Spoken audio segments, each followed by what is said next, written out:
A wizard is never late, but is there always exactly when he means to. Hello there guys, and welcome back to yet another session of Final Fantasy. Oh, hold on. God, I left YouTube on again. There we go. Fix that.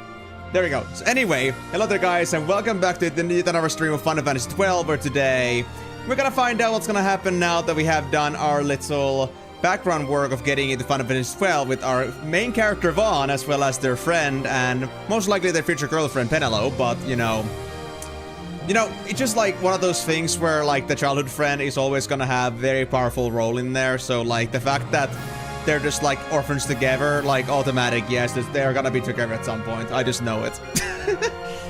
Anyway, I hope you guys are having a wonderful Saturday, and hoping you're having a wonderful day in general, and hoping you're having a wonderful weekend. And I hope you guys have been looking forward to today's stream, because I have been. I had a very wonderful time with this game last time, in case you didn't notice. And I'm looking forward to seeing where we can take it today. Now they've got a full 6 hours in our hands. This is gonna get bloody. Don't ever say main character and Vaughn ever again.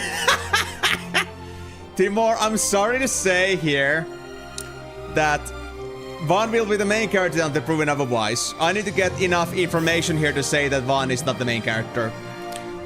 Until I notice somebody that clearly has a bigger EP, it will be the main character for me. I know you guys are telling me the objective truth of things, but my truth is only this one, so I'm not set up to believe anything else yet. Unless you want me to like believe that like what the freaking big ass hairdo boy Lancelot is like the main character. No, I don't want to do that. I don't want to put my hopes and dreams on a guy that has spent half their budget on keeping their hair together. So no thank you, no thank you. But thank you very much for the hi Remigo. I guess that was for you since I had to drink anyway. But yeah, I guess I won't be leaving myself behind too much on the further introductions here. You guys know what this is about, and besides, I really want to get back to this game. It has been a great time last time, and I want to see where the story is gonna go this time. So yeah, hope you guys are gonna have a great stream. Hope you guys are gonna enjoy the game, in whether this is new or old for you, and that you're gonna enjoy my gameplay on this. Thank you very much for the watch streak there, Ninja. Glad to see you on the line on that one as well.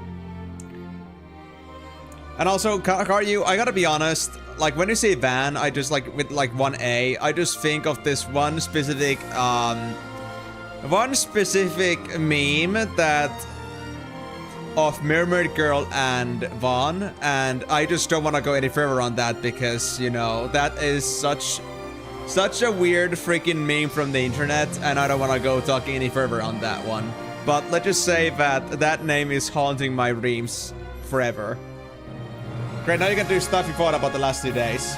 For sure. What was the emote called? Emenal Fluid? Yeah, Emenal Fluid.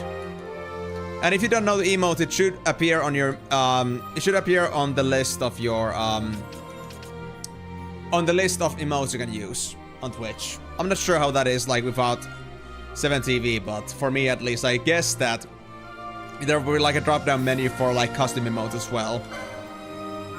Let's see. Yeah, the faces, man, the faces. God, I had already forgotten about this. Like, I don't mean to say anything bad, but honestly, what was said before about the faces, like, I gotta agree with this. But there's this one particular thing when it comes to, like, Japanese realism animations. Like, there's always something very, uncanny about it. Like, I like it, but at the same time, there is something that feels a little bit off with it. I don't know why. Yeah. For the extension. There you go, Karyu. You found the right thing. Anyway, like I said, I've been really looking forward to this because I had a very big blast with this game last time, and I'm really looking forward to finding out what's gonna happen today. Although I'm pretty sure that I'm gonna lose my speaking ability very quickly, because usually, like, my own ability to speak rationally is amplified by my excitement, and if I'm just, like, going out of control here, if I'm getting, like, on the level of ecstasy here, basically, then my whole capacity to speak just goes out of the window completely. So if I'm getting way too into it, I likely will become into a person talking complete gibberish compared to even now. So hope you guys will be aware of this, and it's likely gonna happen today early because I've been having so much fun with this. Alright, so I think I was supposed to, yeah, go back to Old Dalan with the Sunstone. How much money do I have? Oh, wait. Who cares about how much money I have? I have things to sell, most likely. I'll likely be able to buy new things if I want to. I believe that. And there was a double button. And this was to open up the mini-map overview. Yep, over here. Nice. Honestly, such nice mechanics. I love it so much. So much polish, man. So much polish. I know it's like maybe a little bit like overtuned and enhanced by the like the re-edition of PS2. I'm not sure if PS2 was also this convenient, but this is actually such a fun thing to play. Everything just feels like it flows just right. I did give myself a chance to use weapons. I think rods, but I don't think they're selling any rods in here. So can I get anything? Yeah, Penelo cannot wear any of this stuff for now. Fair. We have a sharp bow? We got a sharp bow? Okay. Sure, why not? Oh, and there's the diamond armlet. Search the deepest recesses of chests, coffers, and the like. An immunity to electric damage. And it just accessories tree. Huh. Okay. Okay. Interesting. Oh, yep. Succulent fruit is 300 gil. That thing we got from one of those creatures we killed at the end. Really was worth a lot of money. Molting, stand hides, large feathers, wolf pelts. Ah, yeah, like we can also like drag up incense if you like pull up and down from these. Gotcha. There we go. I'll keep the stones because I still don't know if the stones are gonna be useful for something, but you already got like 1500. Ooh, bazaar goods available. Nothing in here yet, but that's okay. I wonder if Vaughn is gonna learn anything else in daggers at some point. Let me just see. Was it just daggers? We're just gonna be good for bows and that's it. I'm at least assuming you would get better weapons at some point. Daggers 4, daggers 6, daggers... yeah. I think daggers is gonna be their main weapon choice. There's also level 2 ninja swords in here, but that's like way down the road. I'm not even sure how to get to these separate fragments, but I guess I'll find out eventually.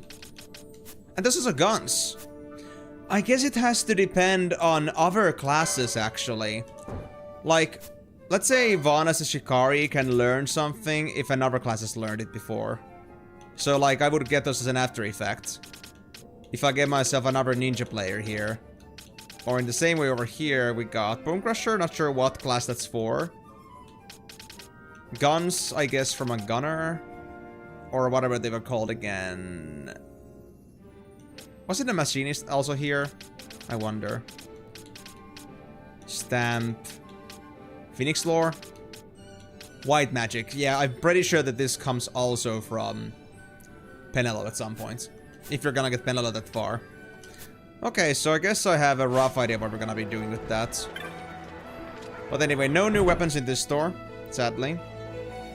What about armor? I know at least there's one armor piece we could get for Penelo. That would be an upgrade.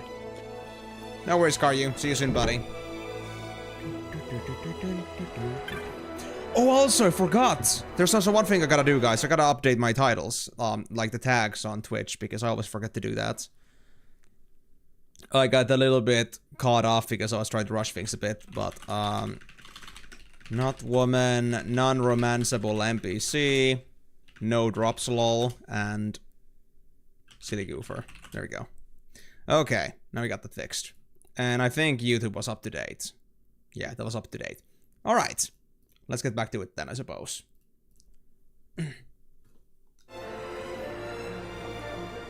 What do you mean, see you? Like, what do you mean, like, you know, quote unquote, see you soon?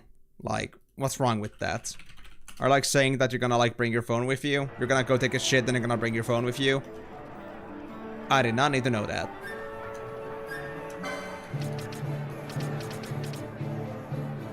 Ah. You said, okay, it's just because you, like, said it with lack of any sort of, like, you know, past tense. You didn't say I went, you said I go. So, like, you're gonna go now for 5 minutes. Of course I'm gonna be a bit confused. And to be honest, I didn't even realize 5 minutes crossed already. Karyu, you're not making that any more, you know, comprehensible. I go still sounds like I am going. Without any context. But it's fine. Welcome back. Anyway, shields are not a viable thing yet. We could get a light woman shirt for Penelo. Ah, I'm lacking the light armor 2 here. Hold on, let me see. How close am I to learning it? Just 10 points. I could even get light armor 3 to be honest very soon. Are they on sale? Nah, they're not. Okay, so we got 1500, so I might as well use that. So, headgear, chrome levers, and then it was the light woman shirt. Because they're not selling Mystic Armor 2 yet. Yeah. Oh. There we go. And I guess we can sell the old shirt, unless we want to keep it for some reason. I mean, we might get other Mystic users. You know what, I want to sell it yet. We might get other characters later that use Mystic gear. So that's at least gonna save me from buying anything else anymore later. Fine by me. And then, what about the other ones? Before I go to the low town, I'm gonna check the techniques and magics again. I think I didn't check the magic store ever since, like, the first time it unlocked, because there was no magic one could use, but now that we got Penelo. Oh, it's the same stuff, dark fire and slow. Well, nobody can wear these, so... But I could buy these already. At least some of them. Ahead of time.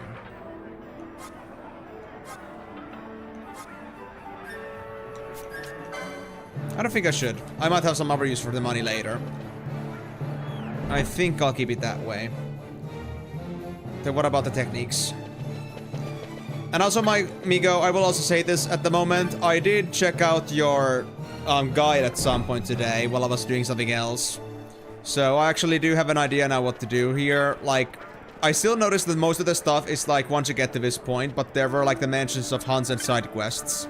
That I should keep doing them, but they're not exactly like time sensitive, so I can just go at like pretty much at my own leisure. As long as I get them done at some point. Unless there's some other specific part you wanted to like talk to me about or like wanted to like let me know about, but honestly, I wouldn't be fully confident that I really wanted to like read the whole thing, like getting too many name drops at once. I'm just not sure how to identify side quests without having to talk to every single NPC, but I guess I'll figure that out over time. Ah, there's the Vextera. Oh, Vextera. Oh, yeah. Mutant Wolf status available. Petitioner Ghastly Rabenostre. Gatsley. Seek brave souls for slaying of fearsome beastie. My future rests on your swift response. My name is Gatsley. Seek me at the Sandsea Tavern. Alright. The bill's petitioner can be found at the following location. You must speak with the petitioner to formalize a contract.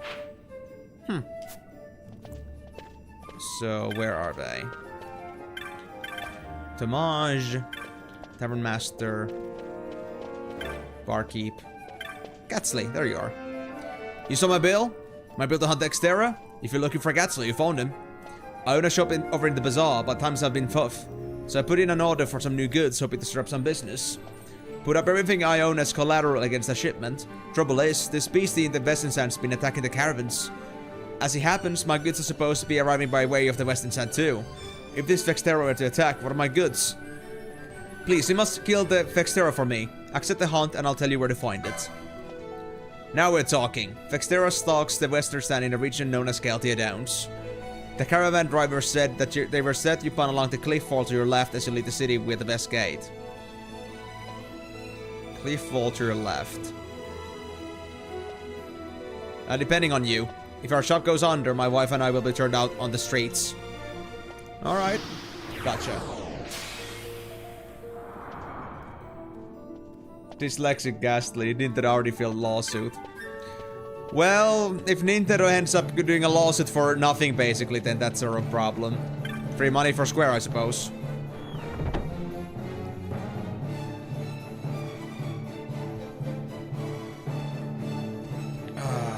now?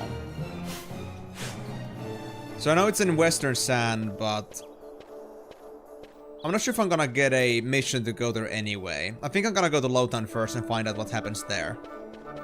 If I get some overlapping, better, but if I don't, then I guess I'll go for Vexterra next.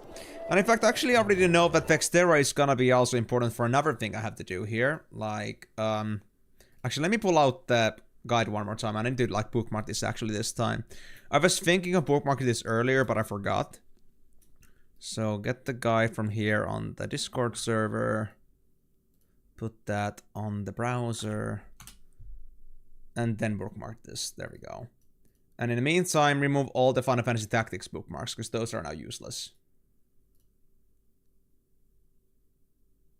Yeah. Where did I put it? Oh, there it is. There we go. Alright, so. There was the... Actually, no, it wasn't the Marilith. Oh, it wasn't this one. There was a Marilith hunt thing. Oh, actually, I see it. Yeah, this one. Okay. After beating this hunt, so we don't have to worry about it yet. A lawsuit regarding backrooms? No, I don't, honestly. I just know about backrooms because people always talk about it, but I didn't actually know that there was a lawsuit regarding that thing. I mean, why would I know? I don't exactly follow news. I don't have time for that shit. I mean, maybe, but I don't even follow public stuff, so... I might as well have easily just, like, you know, gone under my wing, or, like, gone under my radar. The guys who made the movie started filing claims. So wait, they started from a movie and, like, making public stuff about backrooms gaming, just, like, completely, like, you know, destroyed. Like, they decided to lawsuit that. Hey, Vaughn. Hmm? It's been a long time since we did anything together. Too long. I had a really good time. Oh, thank you, Penelo. Well, I should probably be getting back to the store. Actually, I was kinda supposed to be watching the place for Miguel. But your white magic, no! And Vaughn, try to stay out of trouble. For me. I don't know what I'd do if you weren't here. If something happened to you. Sappy, isn't it? Sappy. I'm not going anywhere, okay? That's what I wanted to hear. See you later. Your feelings are pretty obvious, Penelo, but once again, as is the case with every single Japanese guy, they're likely gonna be just, you know, thick-headed.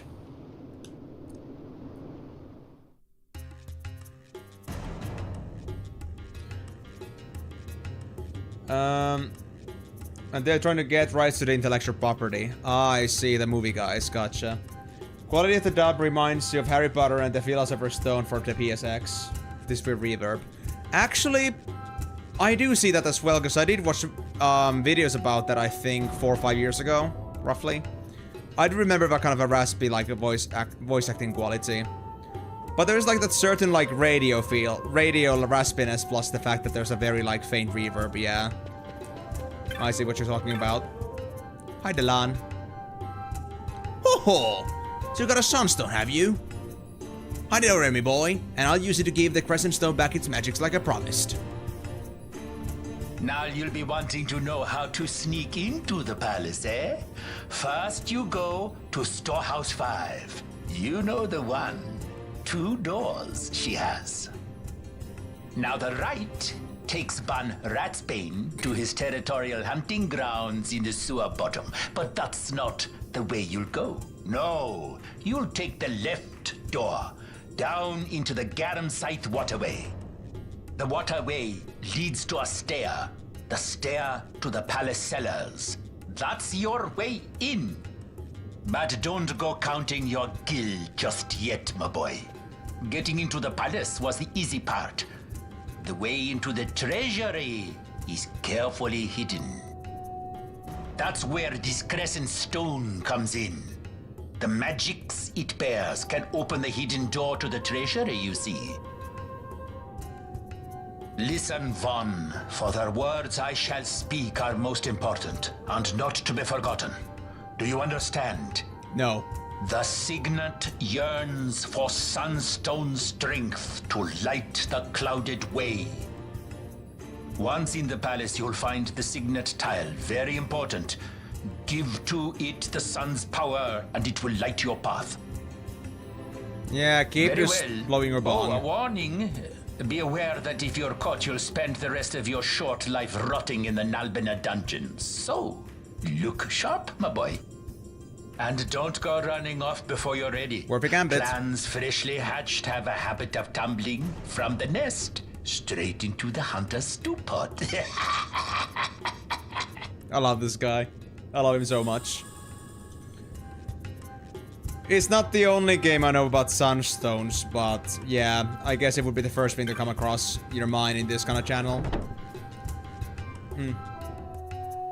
My boy, I wonder what's for dinner. I wonder. Oh, we're gonna go straight up in there. Huh. Squads 3 through 6 are in place. They stand ready. So far, the Imperials haven't noticed a thing. Then go now and hurry the others. Is it that Bosch with By his nightfall, black we hair? must ensure all our men are in place. Sir.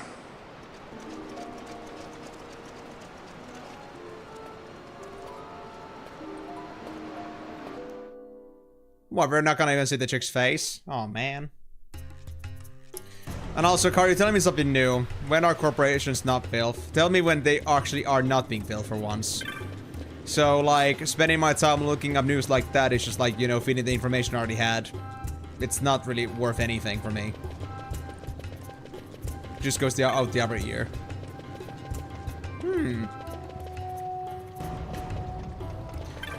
Okay, since I'm gonna be a solo, apparently. How are my resources? 25 potions, I think that's enough. We can do with this. Although, how much is actually high potion worth in healing power? Why do this game sometimes do actually have the numeral values? I don't want to spend my high potion right now to find out. But I know, like, the basic potion is 120, so that should be enough for most cases if I need a healing. And if, like, it seems too risky to wait for first aid to happen. Why potions are elementless? Because they send tactics anymore, there's no laws to follow. Hey Vaughn! I finally worked out how to get the door on the left side open. I hope there's something in this besides rats. I wanted you to go in first, so I waited for you to come before opening it. How convenient. Well, that's one of the reasons I waited. Thing is, I'm gonna need some special tools to open the door. Gonna need you to go fetch them for me. Ah. I know. Not the most exciting thing to do, is it? I'm just messing with ya. I got everything I need ready to go. Hang on while I open it. You actually had me there for a bit, Kites. I thought I'd have to actually do one of those Miguel O'Enner missions again. Let's see. Yeah, that should do it. Huh?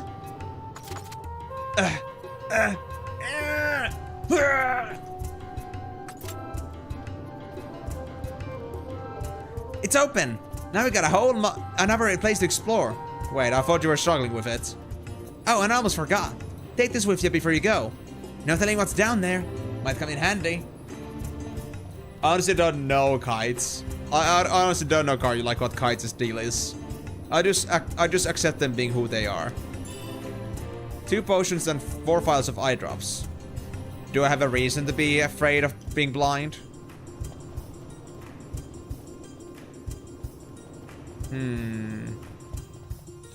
I'm thinking between the hunt versus the actual main mission. You know what, guys, before we go for this, I actually kind of want to go check out, like, how tough is the foe we have to defeat at some point for the hunt. If it's something we can solo, then let's do it, but if it's not, at least I'll know how strong I'll have to be to do it. I want to get the information for that. It was a joke from the S and kite being a thing. So, like, this is a plural joke. I mean, I was thinking of, like, kites as in, like, kites in plural before, but I let go of that because it was a silly thought that actually had no meaning to it. So, the question now is... I know, Timur, but you're over-leveled as well. You said you were level 20, right? But I do now wonder, is, like, the kite supposed to be, like, some sort of, like, another meaning to it, rather than just being, like, a literal, like, flying kite?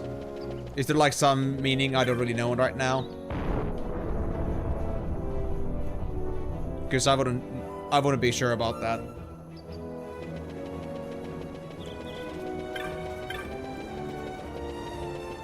So it was Wester Sand and follow the left cliff side. And it was supposed to be at the Galtia Downs. Yeah, Galtia Downs. It's right here somewhere. Is it?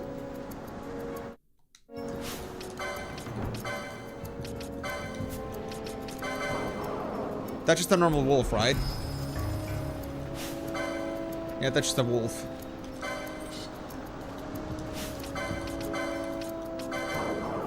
I've actually tried to take down a single wolf for now.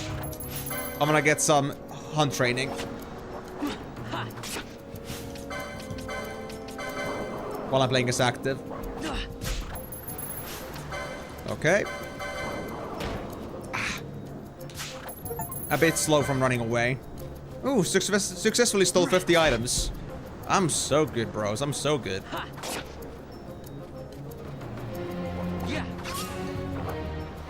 Okay, so I can at least for now rely on the first aid at some point so that I don't have to waste my potions, but I don't know how long that's gonna follow. Hey! A box. Antidote. Wolf.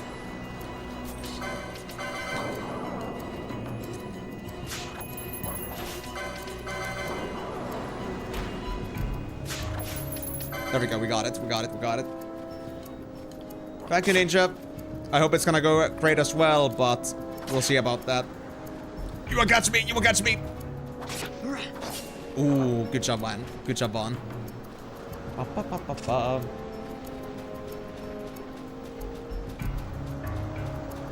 Well, yeah, Car, you like, you know... Ah, is that the thing? Level 6. If I had Penelo still, this would be great, but without Penelo... I don't know, man. It's gonna be a bit rough, honestly. I could do with a couple potions, so that's fine, but... Okay, let me at least get the wolf away first. Good job, main character. Indeed, the best main character there has ever been, and ever will be. I think this guy might even beat Titus. And look at all his hair just fluff around when he just walks around a bit. Oh, there's 2 wolves? Okay, maybe I shouldn't play around then. I might get some unwanted attention here.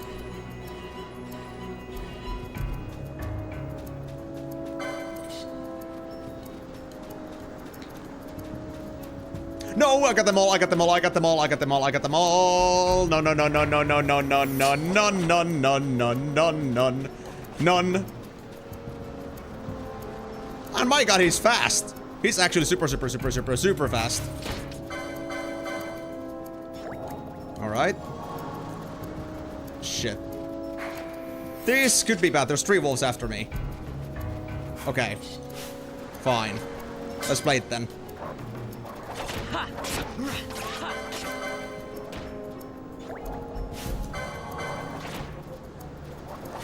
It's a bit crazy, but sure.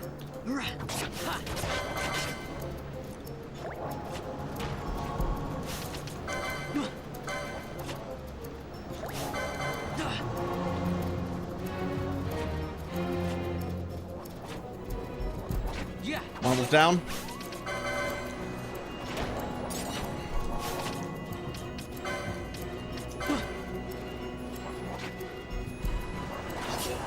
Two wolves down.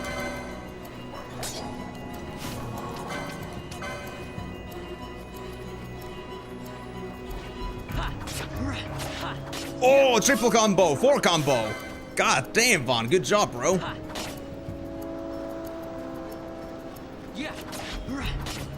Oh, double hit, double hit, double hit. Nice, very nice. I think I might actually be able to defeat him, like, without using any more potions here. Yeah, I think I got it. I think I got it. Of course I'm playing Pokemon. Cry for help? You could have gotten more walls to you. You bastard. Good job, Vaughn. Penelope would have really been nice, though. I would say. In more ways than one. They are an emotional partner as well as, you know, also being like an actually functional partner. What better way to awaken the male instinct to fight than trying to protect a lady? Well, since I'm done here, let's go back. And let's see if we can get ourselves the next hunt after we get something unlocked. So it's gonna take a while before we actually get to the actual game here now. So hold your horses for a bit, guys. Although I guess that doesn't surprise anybody. Ian being a bit slow. Bro, that's like... You should be expecting that by now.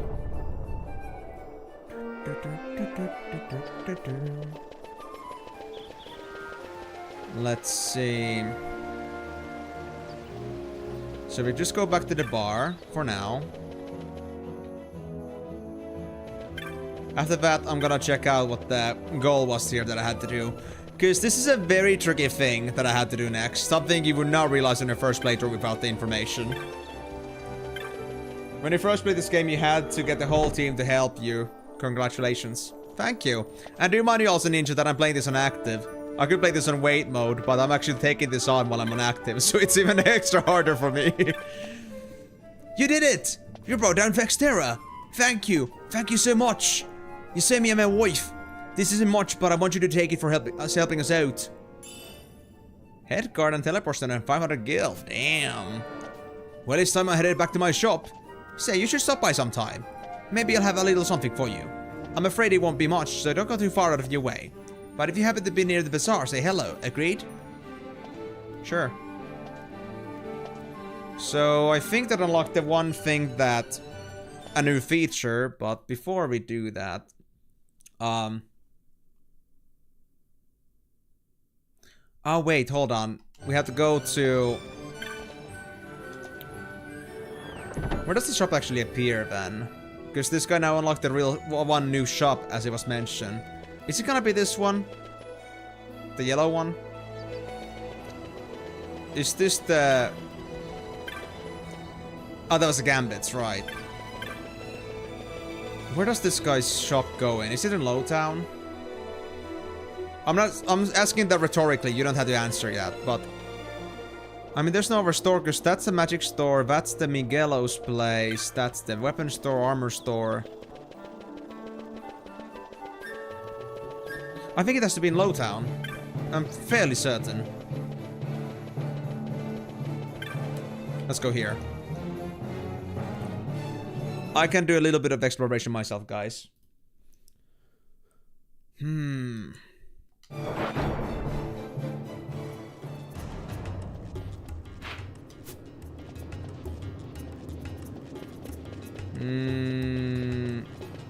I mean, there's a couple housing spots, private residences marked. I could check them both first. Door is slightly shut, fair enough. What about this door over here? That was the traveling merchant. Okay. What about the other stores? I think the other store was like another traveling merchant, so I wonder about the other private residence then.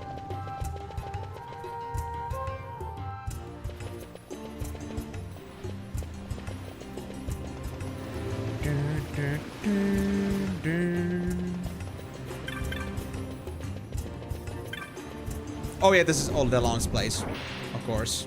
I figured this looked a bit familiar. So we already know all the locations, at least per se, when it's marked. Oh wait, hold on. There's another map area over here that we haven't seen yet. For some reason, it's not marked here properly. Oh, it's empty.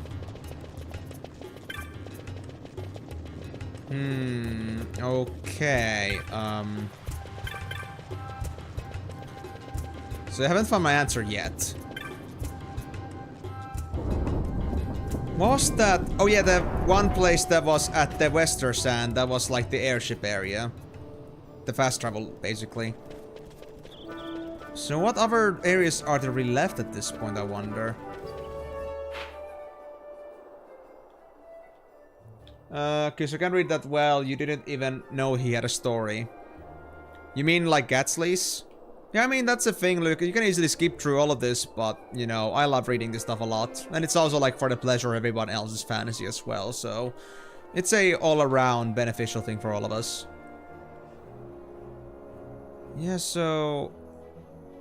We got this... We got the Technic shop, we got the magic shop, we got the bar with the hunts, we got the weapon shop, armor shop, we got the Miguelos supplies, then we got a couple of save crystals, we got a fast travel point... as well as a teleport stone. Wait. Is it an area more up top? Hold on, let's use low town to get a bit faster around this place. Because I think we actually move a bit faster when we go around low town. It's kind of like, you know, running around in the sewers and coming out of like another manhole. Yeah, it's way faster, guys. It's way faster. So if it's not here in the low town, then it has to be there on the north, because there's no other shop marker anywhere else. Wait, so the bazaar isn't actually marked on the map? Is that what you're saying? Because that would also make a lot of sense. I just don't know where I'm supposed to find this guy. He wasn't exactly being punctual about where his store actually is located. I think.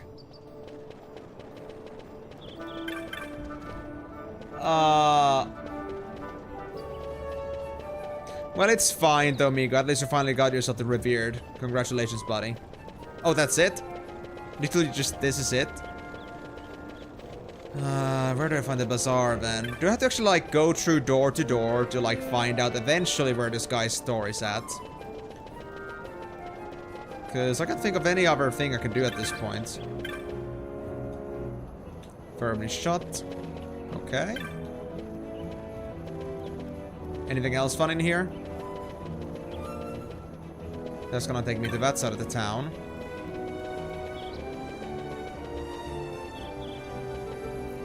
Was I ever told where the bazaar is? That's the thing. I don't think he ever gave me like an obvious like... Or is it like the bazaar is like an area, a place in the town already, and not an actual, the store itself? Ah, that's the bazaar overall, so it's somewhere in the bazaar. Ah, I see. Thank you, Demore. I never checked the sub-area name. Bizarre Bazaar. It is really a bizarre bazaar. Bizarre Bazaar. Swarfy Banga. Swarfy Banga. Patient Banga. How can you tell? Well, I guess I have to just look around carefully until I find the guy's store. This could look sus. That's a closed door. Can go there. Nothing beyond that door. So just a long way through. Trader. Oh, Getsley! There he is, there he is. We found him, we found him.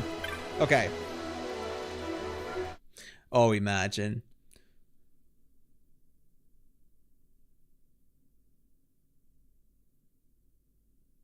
Okay. Interesting. So we gotta do a little bit of spamming, guys, is what I'm trying to tell you now. Let me just get this actually on a window here so I can see both the chat and see the guide at the same time. I feel like someone created FFXII for memes. I mean, was really JoJo really a big thing yet back in 12? I would say that it came as an afterthought, another story making memes with 12. Oh, hello. I wanted to thank you again for your help. Our shipment arrived safely and business has been brisk. But don't worry, I haven't forgotten our arrangement. Go to the nearby shop, any will do, and look in the bazaar goods. I put together until something from the goods we received. You shouldn't have any trouble finding it. Alright.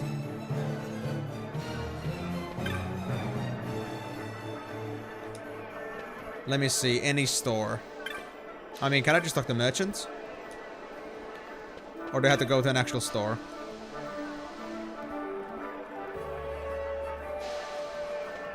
Okay, I'm gonna go to another store real quickly. Oh no, Migo! No! Can you at least grind it somehow? Or is it really gonna be that you have to wait for tomorrow? But there are already way more jokes than FF X2 and TA had. I mean, to be honest, there wasn't much jokes to be had about FFTA, but like X2 does have, yeah. X2 is like very certain, like beating that already is honestly impressive. Okay, just any store, any store. New Bazaar goods available. There we go. Antidote kit, first aid kit. Forgotten Grimoire. Text dating from antiquity, prescribing tactics and guidance to those who would walk a given path. FFTA could have Albanga your mom type of jokes, not saying this game couldn't have them. Yeah, because this game has bangas too. But, I mean, Penelo is already a pretty big joke. And, you know, like, no personal space with faces. Like, there's so many funny things about this game, I like it. Take one of these and laugh in the face of poison. Contains 3 antidotes. And hope for the best, plan for the worst. It contains potions and tufts of Phoenix down at a price no bargain hunter dare pass by. Well, I mean, the Phoenix downs are, like, already, like, hundreds. Yeah, I want it. 2 Phoenix downs and 2 potions. Yep, I'll take him. I'll take him. Thank you. But the Grimoire's gonna have to wait, though. By the way, is FFTA 2 on your marathon list? Of course it is. I actually did post it a couple days ago, because I was asking from Migo if the list was okay, and FFTA 2 is also in there.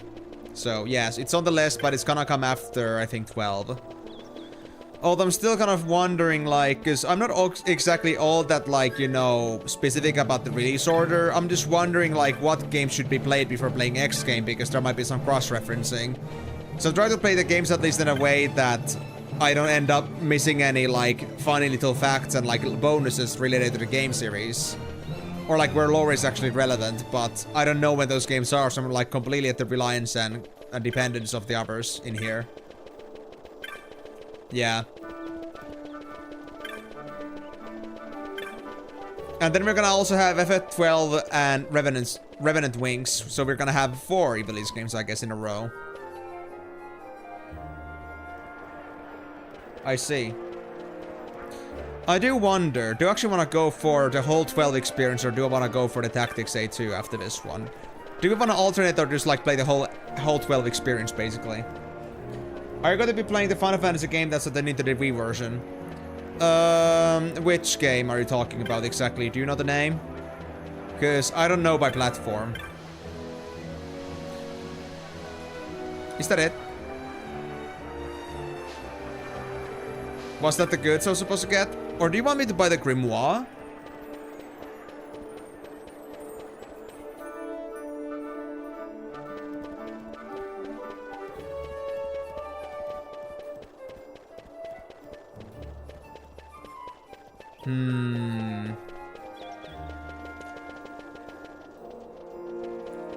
Yeah, Crystal Chronicles was actually also brought up to me before, but I marked them as optional as well in my list, because it was brought to me up to, like, by one guy at some point, but they never came back, so I didn't think anybody actually cared to, like, see that.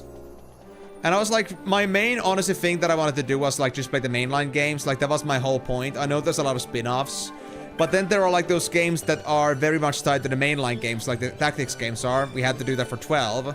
But I don't want to, like, go through the whole franchise, because that's gonna take a lot of time already. For example, Saga games like Final Fantasy Legends games, those are also gonna be played much later, because they're not relevant to the rest of the game franchise, but they're still interesting to play at some point. You have a nice idea. Let's make a brainstorm and create a pretty shitty game. We would call it Final Fantasy something and foresee to play it as a part of a marathon. It would have bad jokes in it. I actually heard about, like, somebody in my country playing, like, a very bad Finnish dub of Final Fantasy VII, so technically in a way you could do the same thing. Imagine calling my favorite game irrelevant. I know, Miko. But from the mainline perspective, it's kind of relevant. So, you know what I mean. So, did I unlock the thing I was supposed to unlock? I talked to Gatsley now, but I didn't unlock anything new, I think. Unless the bazaar was the thing we wanted to get. So can I, like, now do the sequence? For the monographs, I wonder. Final Fantasy Imagination. Final Fantasy Infinity. That's my own drop on that topic. So yeah, just so you guys know, there's a little guide that like Migo posted a couple days ago about on Steam, that they have on Steam, and they have a thing where like they tell you no spoilers like what you should be doing after doing an X thing, and I just did the Vextera hunt, and now I'm wondering like if I'm doing this right. Because I did talk to Gatsley, I bought the first aid kit and the antidote kit. And I'm supposed to unlock another feature here, Clan Shop apparently, but I didn't ever see any official statement that Clan Shop was opened. So is it already open or not? And even if it isn't, then can I actually get myself now the monograph unlocks? Oh, flowering cactoid. Let's get this one. Petitioner Dantro is at Dalmasca Estersand. A spiteful beast threatens desert travelers and now fixes its gaze upon our humble camp. We can ignore this threat no longer. Hunters to arms. Okay, so is the bazaar shop the clan shop, or am I supposed to wait for this feature to unlock?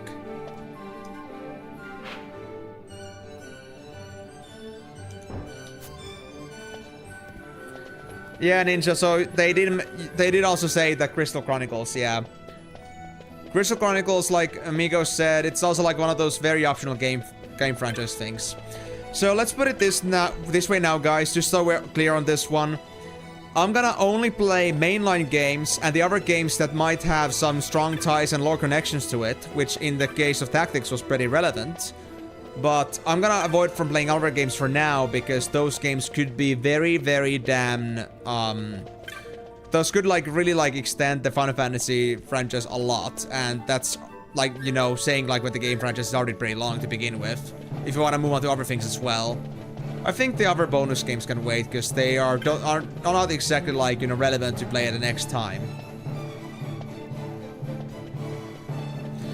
I was thinking just like all the games from 1 to 16, because those are like the most obvious like main franchise of the game.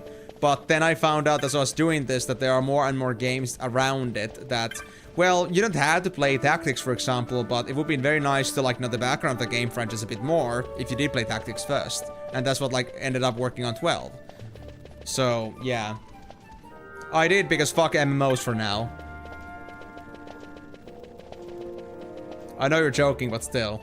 You can't be serious, man. You need to count. So, I am safe to assume then that I did unlock the clan shop now. Because I did unlock the bazaar, but I'm not sure if that's the same as the clan shop. Well... I'll read the hunt poster 20 times. I'm not sure if like just opening it and like saying done is enough, or if I have to actually look into these bills. Well, I guess I'll just do this. 4, 5, 6, 7, 8, 9, 10, 11, 12, 13, 14, 15, 16, 17, 18, 19, 20, 21, 22, 23, 24, 25, 26, 27, 28, 29, 30, 31, 32, 33, 34, 35, 36, 37, 38, 39, and 40. I hope that counts. And Magic's Merchant 25 times. Are you able to play that on PC? Because you tried on other consoles and they're not on other consoles. If not on console per se, then we're gonna emulate it. And if it can't be worked on an emulation on a game like on a console like Wii, then why not? I'm not sure if Wii's gonna work so easily because it's a motion control type of a game. But we can see if there's gonna be any valid emulations for that. Because honestly, yeah, my Wii console is not live anymore or anywhere anymore, and I sure as hell wouldn't have the games myself. And they're likely not being sold anymore, so... yeah. But even then, I still won't play Crystal Chronicles, because they have nothing to do with the mainline stuff. If I'm ever gonna play Crystal Chronicles, that's gonna be a thing of its own.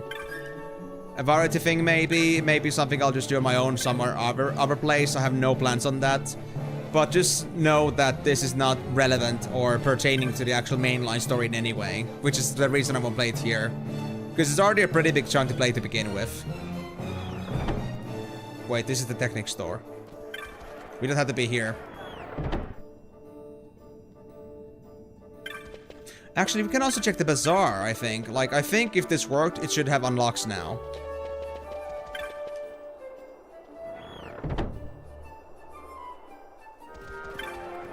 So that's one.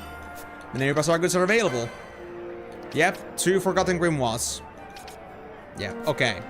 So 1, 2, 3, 4, 5, 6, 7, 8, 9, 10, 11, 12, 13, 14. I mean, that's the thing, Ninja, like, honestly, most of the games are not even interconnected, or at least that's what I thought myself in the first place, but once I found out that there are some very, like, faint connections between games, I wanted to play, like, the other games that have ties to them. But my main whole thing is, like, it's not the, like, the Roman number games are actually in any way actually relevant and, like, touching each other. But it's because there are other games that might connect them in some ways. Like, things that, like, bind the lores together, and that's why we play them. I just want to play the 16 games for the heck of it. Most of them don't have any connection whatsoever in any, like, visible way. But there are other things that do kind of, like, you know, just, like, put the story a bit together, like, with a little bit of plaster. Hi there, Molonoi. I'm doing some unlocking, is all. So yeah, let's just put it this way, Ninja, you're not wrong about that. Mainline games don't have any connection with them usually. But it's just the fact that there are other side games along the way and side games that are tied to the actual mainline games to begin with that I want to play them. Like the fact, again, that Tactics has a lot of things to do with 12, because they're both happening in Emenalus. So it only makes sense, you know? There we go. We got the Forgotten Grimoire here as well. Then I have to go talk to the weapon merchant 30 times. I thought it was all connected because they had chocobos. I mean, different universes, different world names and stuff. No reason to believe that there's anything else than just like chocobos and moogles being iconic for the sake of it. Like, that's a thing about it. Like, Final Fantasy never, like, put up itself to be, like, having a clear indication that these games are all connected because they were all happening in different worlds and no worlds seem to have any, like, history or anything to do with, like, things of the past. So, there was no reason to believe that Final Fantasies actually had any deeper connection with them, but Final Fantasy XIV, for example, talked about, like, towards the end of the game, it talked about, like, multiple universes being taken down, or multiple worlds being taken down by this single entity that happened in 4.2. And it could have been also, like, connected to be, like, the other worlds we have found in the Pixel games, like the Final Fantasy 1, 2, 3, 5, and 6, for example. Like, the heroes of the other worlds being unable to stop the calamity that would come before them. So it was all about that. Like, but overall, there's no reason to believe or, like, no reason to think that I need to play the other games first for me to play this game, because usually there is no reason to. Like, the games are pretty good by themselves, and what you would usually get from this is very little relevance to you, honestly. But,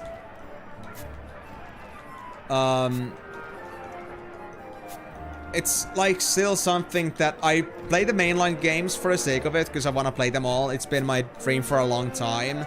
But when there are other games too that kind of add up to the story, just make it more, you know, give it more girth. That's what I want. There you go. We got 7 grimoires. Yeah, we should have 7, I think. That's it. Actually talked quite a bit with merchants beforehand. I thought it was one big planet hill, and each game hill represents each part of the country. Don't listen to him, he doesn't know Dissidia. Exactly. Again, I was told that Dissidia Duodecim is lore-wise pretty important, that's why I'm gonna play it. So let me now put this on the line here for everyone that still doesn't know about this. I should probably, like, put this list somewhere, like, on Discord or something like that, so we'll all at least be on the same page with this one. So, my current plans pertain playing now Final Fantasy XII, Tactics Advance 2, 12 Revenant Wings, which is like 12-2 basically. And then there's also gonna be the 7's DLC content, Dirge of Cerberus and Crisis Court, that I had to play at some point. But I haven't gotten to those yet because I didn't play those with the first game and I didn't know that game had DLCs, and getting to them now would be pretty awkward. So I was thinking I'll play the 7... I played the 7's, like, when the Final Fantasy VII's remakes, the final pieces started, like, actually be relevant again. Like, when the 7 remake is actually coming to a close, like, there might be, like, a release date announcement, like, it's gonna come out next year, in 8 months, something like that. We can, like, replay the whole Final Fantasy VII stuff with all the bonus content, and then go straight for Final Fantasy VII remake stuff, all of them. Without any sort of reason to, you know, wait when it's gonna happen, but just go with whenever the situation is the most convenient for that. So let's just, like, say the 7 stuff is gonna happen whenever. We're not gonna put any staple on that.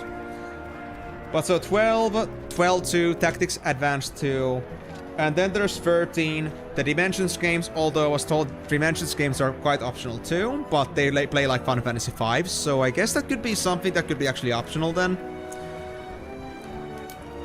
Let me just, like, make this now sure, amigo, if you are able to listen and talk right now. So Dimensions, I can actually mark as optional, that we can consider playing this later if you ever feel it convenient, but they don't have any lore relevance to the whole mainline franchise, right? Okay. Right. I'll mark them as optional because I honestly don't want to, like, put too much hours onto this for no good reason. We can look into Dimensions some other time, because there are so many other things I have to play already. So, yeah. We have 12, Tactics Advance 2, 7 with all the bonus content, 13, Dissidia Duodecim, Typo, and then all the other 13 DLCs. World of Final Fantasy 15 with movies and anime as well, and then comes the remakes and the Final Fantasy Origin Stranger of Paradise. Yeah. What's the case with the Ever Crisis, by the way? And also, of course, Final Fantasy 16. So basically, all the basic Final Fantasy games, all the baseline games, Tactics Advance 2, Duodecim, World of Final Fantasy, and Stranger of Paradise, Final Fantasy Origin. Then all the other Final Fantasy 7 plus 7, Final Fantasy 7 remake stuff. That's basically the idea here for now. The bigger plan. Okay, there we go. I mean, it's not about them being optional because of their platform, ego, but it's more about being optional because the lore actually doesn't apply in any way to, like, the mainline games. If that's the case, then I have no reason to play them for now. We can leave them for later, like Legends. I will not respond to that, Molinui. All the 7s. All the 7s, nothing else. But yeah. So now we got all the Bazaar goods, so... Just so everyone knows what I was doing there just now.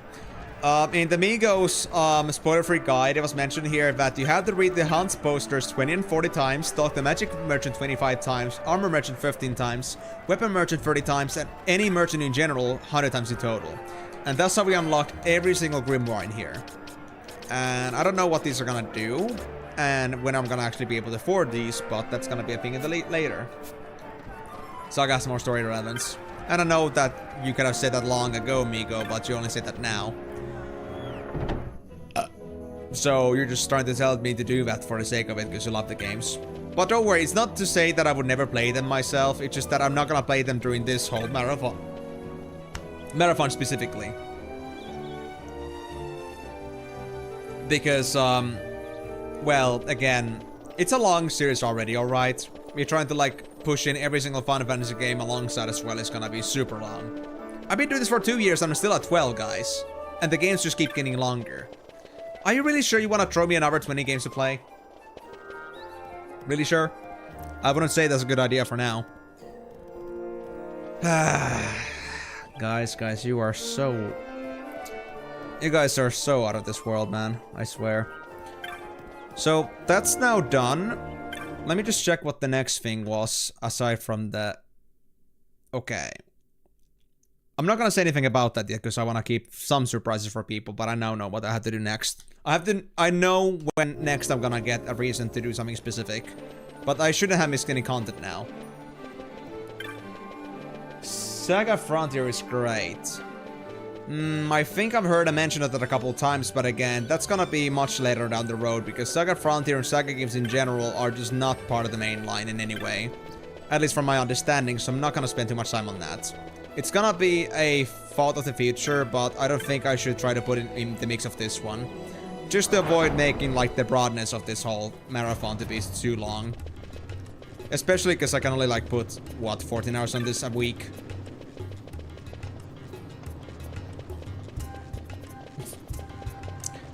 I really appreciate your enthusiasm here, Amy Apricot, or Amy Apricot, but the thing really is that, as you know already, it's a very long franchise. It's taking me a couple years already. If I'm gonna put more bonus games in this, it's gonna be another 3 years. I think we should avoid trying to make it too long here. Especially since I got other game franchises to play too. And trust me, I think you'll enjoy those as well, because they're still on the similar genres in general. And franchises you likely also know as well. But yeah, I think I'll put that on the Discord at some point. I think I'll do it maybe tonight, tomorrow. I won't make any promises, because I know I'll be just like stuck thinking about 10 things at the same time. But somewhere along the way, I will put it on the Discord just to make sure that everyone knows what's on the list. And what are on the optional side, because, again, no mainline relevance. You have until spring 2027 for FF7 Revelations. Why? And what is FF7 Revelations, actually? After the FF series, you should play all the Call of Duty. It's similar, don't worry. Right, Malanui. How about no? I don't even want to hear a single COD game ever again. I hate FPS games. Or I can deal with them, but only like on story level. I hate PvP on those games. That's the first title for the FF7 remake, and it comes out spring. What, really? It's coming out on spring already? So it is already coming. Shit. The last title. Okay.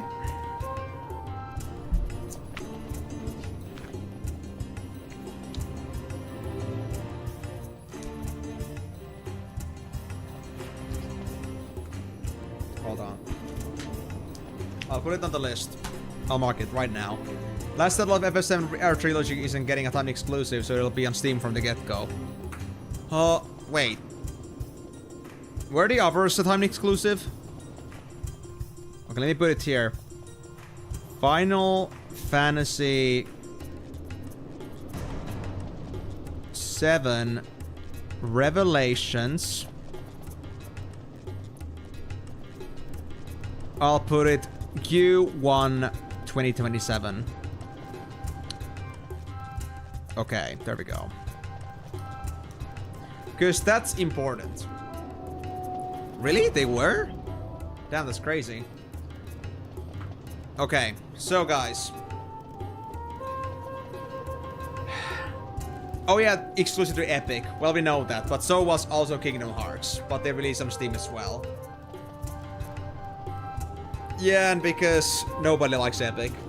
Like, I don't know any person that says Epic is a great place, aside from giving free games, but nobody likes them as a company.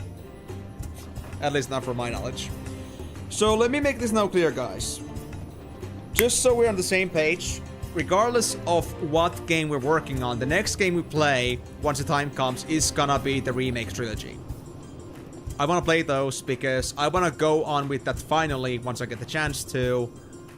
Because that for me personally is important, and it's something like, well, I think at least people are gonna actually care about the game. And it would be something that I have been pining off Final Fantasy remake games, simply because of the fact that I hate that they're released in 3 different parts. I did not want to play a game that was gonna be a cliffhanger for 2 years twice. So I wanted to wait for the whole thing to come out, and that's what my plan is. So once Revelations actually comes out, I'm gonna get the whole trio. And we're gonna play those. They saw Capcom earn bank from PC releases. So they were just like thinking like, ah shit, this is a bad deal to go to. Well, Epic is kind of, you know, selfish anyway, so not too surprising. Hence, why do you think I needed to get a PS5? Oh, I didn't know you got PS5 just for that. And second, is Revelations gonna be available for PC right away as well, or is it gonna be just for PS5 and it's gonna take a while for PC ports to come out? Do you have any information about that? because that's gonna be important. No timed exclusives. I mean, it's not the same as timed exclusives. It's more about like time gating at what time certain versions are coming out. Ports. If you tell me how many hours you stream per week, I can give you an idea of how long it would take to complete each game, so I can time completing Remake and Rebirth for Revelation release. It's going to be Steam Day 1. Okay.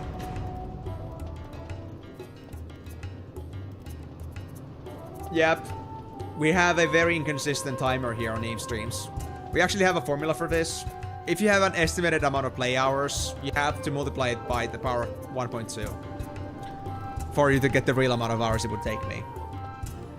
Most likely, yeah. Okay.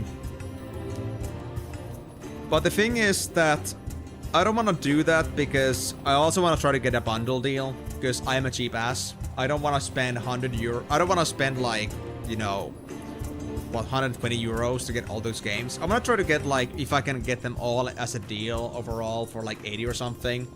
I would rather go for that instead. At least I want to give the opportunity a chance. Yeah.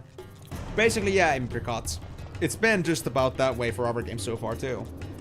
I mean, if him has to has to watch Advent Children, and play Crisis Core, Ever Crisis, and Dirge the Cerberus, and the first 2 FF7R games for spring, there's not a lot of spare time. I mean, do you already have to play the original stuff first for me to play remakes? Isn't that the whole point of the remakes, that they should be played like, you know, as a separate thing, and it doesn't matter if you play the previous stuff or not? That'll be a Steam fall sale. That's true too.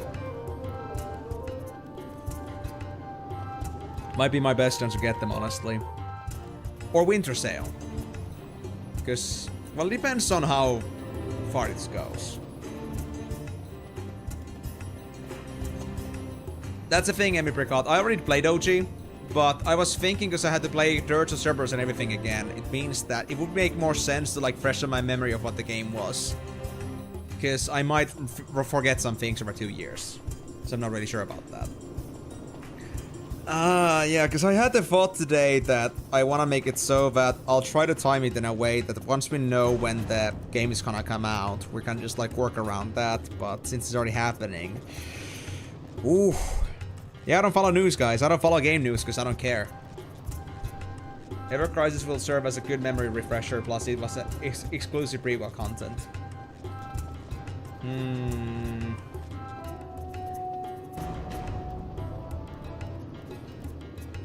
Late spring, so that's gonna be like around like April and May, probably, maybe. But of course, we can't say that for sure. We're gonna know exact better next year.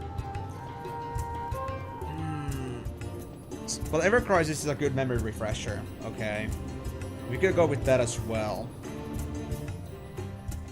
Okay. So what's the play order? Ever Crisis, Dirge of Cerberus, Crisis Core. Or do you have to not worry about the Cerberus and Crisis Core for now? When it comes to getting to the FF7 remake games. We don't know until either TGS or the Game Awards. Why would the release date come with the Game Awards? It's not like they're gonna award a game that's not even out yet. Unless they're awarding the actual remake games they already made.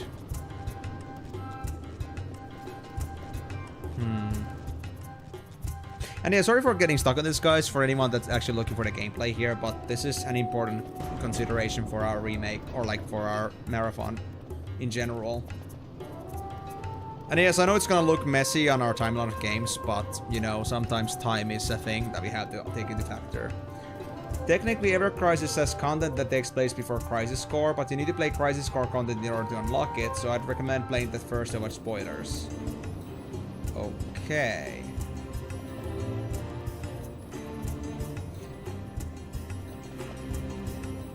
It also has Dirge of Cerberus and Advent Children content, so play Ever Crisis lastly. So am I right to assume that the right play of order here would be watching the Advent Children movie, then playing playing Crisis Core, then Dirge of Cerberus, and then Ever Crisis. Is that how it should be? Well, if you're not sure about that, Migo, then we're gonna play with the safest route in any case.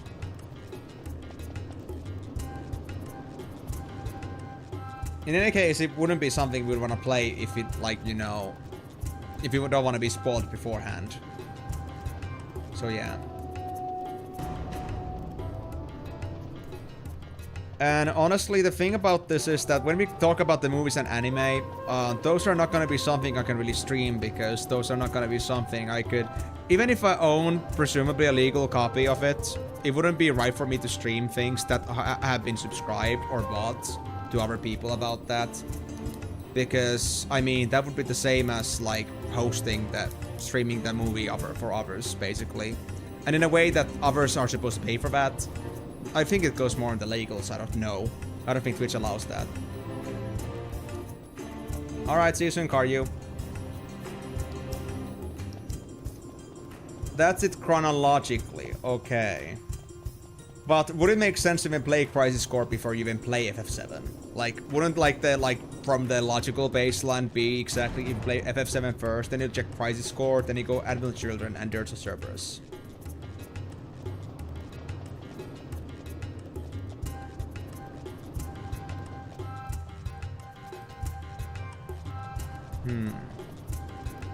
I know I have, but I'm just like saying this from the perspective.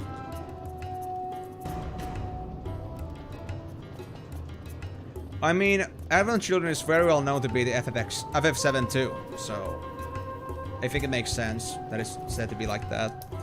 But okay, so Crisis Core, Dirge, and Ever Crisis is what I'm getting from this. I'm just gonna put this here. Crisis Core, then Dirge. Oh wait, I have to consider the fact that we had to watch Advent Children as well. I don't think they're strictly connected. Valentine is just off doing his own thing while Advent Children is going on. Okay. Let me just mark that over, so...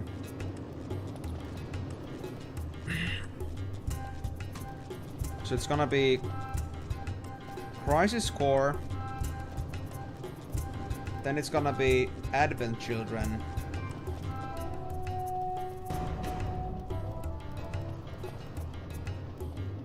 Although then other problem is that if Ever Crisis is supposed to be the memory refresher, then am I really confident that I remember what to do, like... Or how the story went when I'm playing Crisis Core and Dirge Cerberus. Oh, crap, dude. This is harsh. Very harsh. With Ever Crisis going offline on October 6th, maybe the full story will be out by then. I mean, the other thing here is that would they really like continue developing a game that's going offline if nobody cares about it? That's the problem here.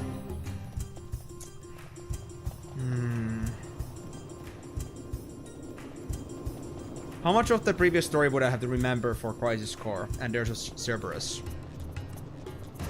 Because I would say I remember the baseline of things, but I cannot say that I remember the details too well. At least with confidence. None. Okay.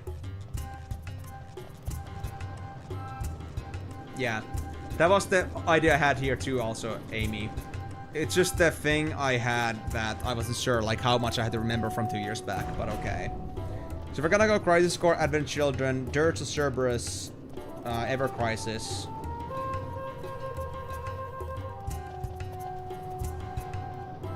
And then I'm gonna go for Ever Crisis, yeah. And then it's gonna be the remakes. And we wanna go for remakes before at least Revelations comes out, because I'm pretty sure that even if you don't go for Revelations on the date, I'm pretty sure that there's gonna be others thinking to that. Well, it would be awesome actually to just like play, like see the whole game actually now in the flesh. Like, do I remember things from 5 years back? Probably not. So going through the whole franchise could also be good to have by Q1 2027. Hey boss, I have a question. I just bought this game and you played about 8 hours and 9 times out of 10. It crashes on startup. Do you have trouble launching the game and how do you fix it? Honestly, Axios, this is not a issue that I have personally, so I can't really say much about that. But I think you should check into your compatibility modes, as well as if you're running the game on administrator. Those usually fix a lot of things. If not, then I guess it could also be like some sort of a graphical issue, some other like video card issue. Also make sure to verify the integrity of your files, assuming that's on Steam. Use that function there from the properties. And if that doesn't work, then check on the internet. Imagine playing on a game on release while the hype is hot. Exactly. And then are you going for like a completionist type clear or speedrun story? I always go completionist style. What would be the point if it was not completionist style? Usually just uninstall and reinstall, but that takes like an hour. Yeah, and if you have to do it every single time, that sounds kind of bad. But something happens each time you actually close the game and try to open it again. So that's how it is. Something about the configurations, I think. Once you like remove, like go away from the game default, something messes up there. So I wonder like what setting mixes it up. Can you just like at some point just like reinstall the game and just open it up and close it up without changing anything and see if it works up again? If it does, then at least it is not a launching error, but it could be a setting error. And if that still does it, then I guess there's something about the game changing. It's like properties after you open up the first time, and that means that it's a contingent issue that you don't really know what that's about. But if it still does work, then it's likely some setting that you change, and you have to like rule it out somehow. You have to keep like changing settings one by one, close the game, open again, see which setting actually does it, and once you find a setting, then consider if you don't want to use the setting, or maybe consider just finding a workaround with it. Okay. If it alt-tab to change apps, it'll crash. Ah. Well, it is an older form game. Older games usually have the problem that honestly borderless gameplay is honestly a luxury to have at that point. This game does have borderless added, but I'm not sure how well it works. So, yeah. Yeah, Apricot, that's the thing. But can you blame me? I'm the kind of guy that if I'm gonna have the game, I'd rather just like enjoy the whole game. And 300 hours, if we go with our normal hours, which is 14 hours a week, that's gonna take me at least 20 weeks, which is almost half years, which is just about around February. Without Ever Crisis. Is 2 months enough for Ever Crisis? With completionist. Not to mention, we have to play this game still too. As you're jealous, I want the Moogle badge. I feel you there, Miko. That badge is amazing. So many good badges, man. But yeah, I'm gonna wish you luck with that, Axios. Sadly, I have no way to tell you right now how to fix that, but at least those are the small ideas I had. I hope those are gonna work out for you, and if they don't, then I think you should look them up. There are likely some very common, like, old game issues. And like, I think Timur said, older NVIDIA drivers had a problem, so it could be that as well. I'm not sure if there's any workarounds around that. I mean, it took you around 140 hours for Rebirth. I mean, that's the thing, Apricot. I'm not as, you know, contingent. I'm not as contingent about playing these games on, like, you know, playing actually the Revelations as soon as it comes out. I was thinking more that we could start the whole thing as Revelation has come out. Especially now that I know that I don't have time for this. I won't have time to like play the remake and the Rebirth right now. Even if I started now, I don't think I would make it. Unless I put a lot of hours into it, but I don't think I'll be able to. I'm gonna have to start working soon. At least I'll have to try to get myself a job and try to actually like be active about that. So that's gonna suck up more of my time. And if I do land a job, then I'm gonna have even less hours to work with. So yeah. Shared reaction to the Moogle badge on Discord. Let's see. I want to see this. You're just feeling so sad. I can feel you there, buddy. I mean, that's the thing, Apricot.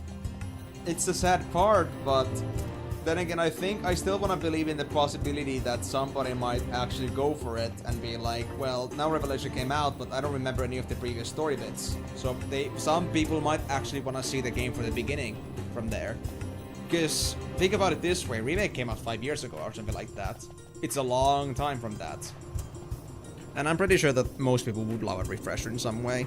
So it could be like in the archetype, not people that are playing Revelations on day one. Besides, let's be honest, I will not be able to compete with the other, like, the big streamers. Like, there's gonna be a lot of other people doing the exact same thing, playing Revelations on day one.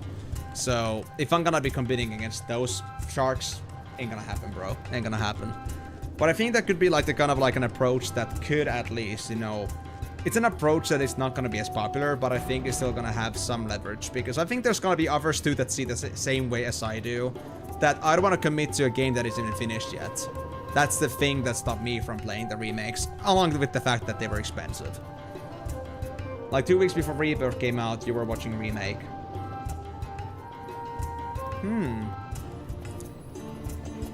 That's a fair point. So that being said... It is still valid that somebody might actually see it the same way. Of course, I won't have it done right away, but, well, it depends on how the hype of people goes with that. So, that being said... It's a tough one, it's a tough one.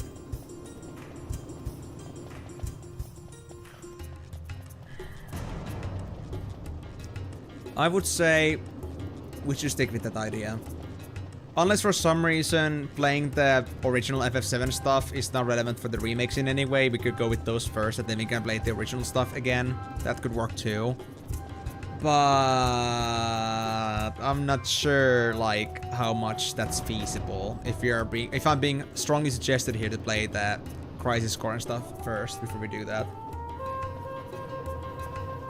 So as long as you're playing some of the games beforehand, people will come your right. Yeah, it's like there's an opportunity for that. If they're gonna guide the stream tactics when the side make gets announced. I mean, I did play Tactics War the Lions when, like, you know, it was about to be Iblis Chronicles time, but I was the idiot that didn't do that intentionally. I just did it because it happened to be the case. I just happened to be there at the right time. And lo and behold, I got like 400 views on that stream on YouTube alone, so... Or like one of the streams. That's crazy. But, yeah. I guess I'll follow that angle from the content creator perspective. The question now is... Should we really commit to remakes as soon as Fall Sales comes out? I'll have time to finish this game anyway. Or should I just go for a FF7 original bonus content and then just try to go for the first game a little bit before the release? Like, let's say if you could start like... If you could start like Remake around the March time, roughly, then that could be, I think, ideal.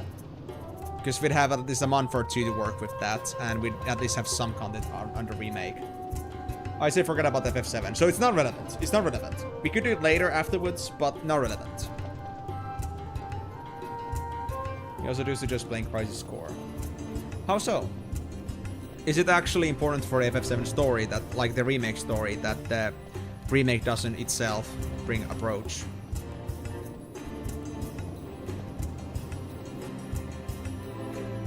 Ever Crisis will be enough. There's two different opinions, Crisis Core or Ever Crisis. It's not that I will never play them, I'm gonna play them eventually.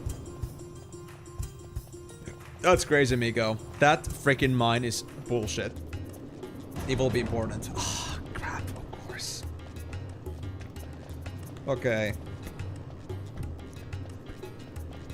Ever Crisis might be enough.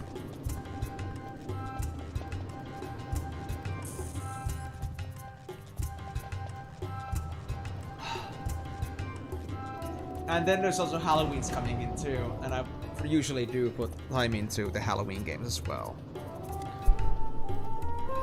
Ever Crisis replaces FF7, but Dirge isn't optional. I mean, Dirge may not be optional, but it's more about the fact that how much of the content does Ever Crisis have already, and how relevant Ever Crisis is for the FF7 remakes.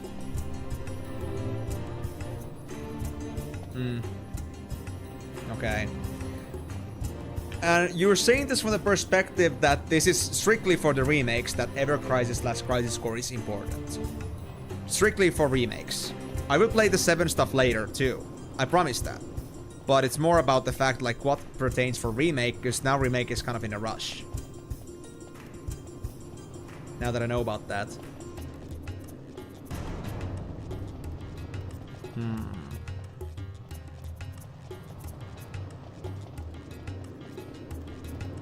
Yeah, strictly for remake, you believe they are important. Okay, Ever Crisis and Crisis Core. But Ever Crisis should be enough, apparently.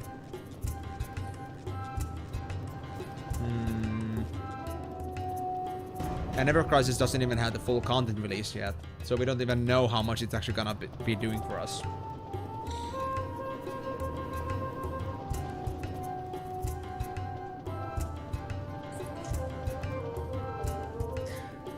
Guys, I'm a little bit afraid of the fact that Ever Crisis actually spoils things from Crisis Core. That kind of messes me up a bit. But considering our timetable here, it might be the only option we have here. Remake has content from Dirge, and that's why people are saying it's a sequel and not a reimagining. It'll only be clear when the final title drops. And I'll have the disadvantage of not knowing the whole franchise properly yet, because I haven't played the 7 bonus stuff. Shit.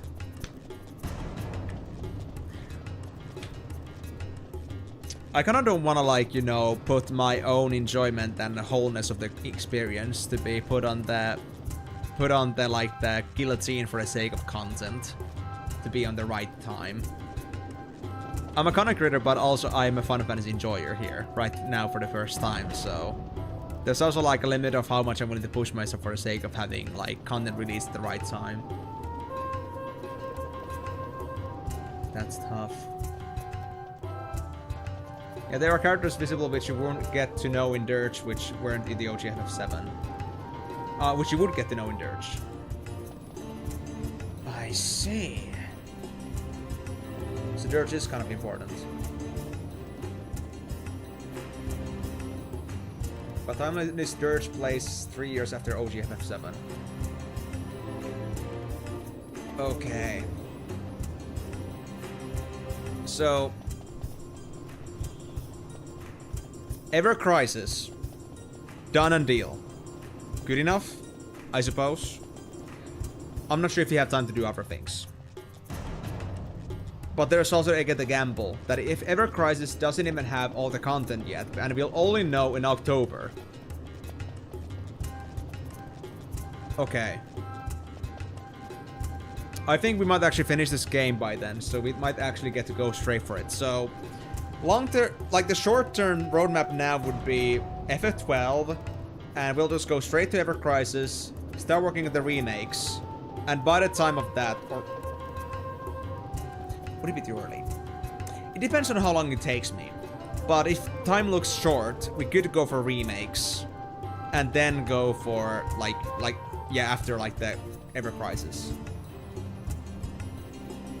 Yeah. At least it'll have the exclusive prequel content, and that's what matters.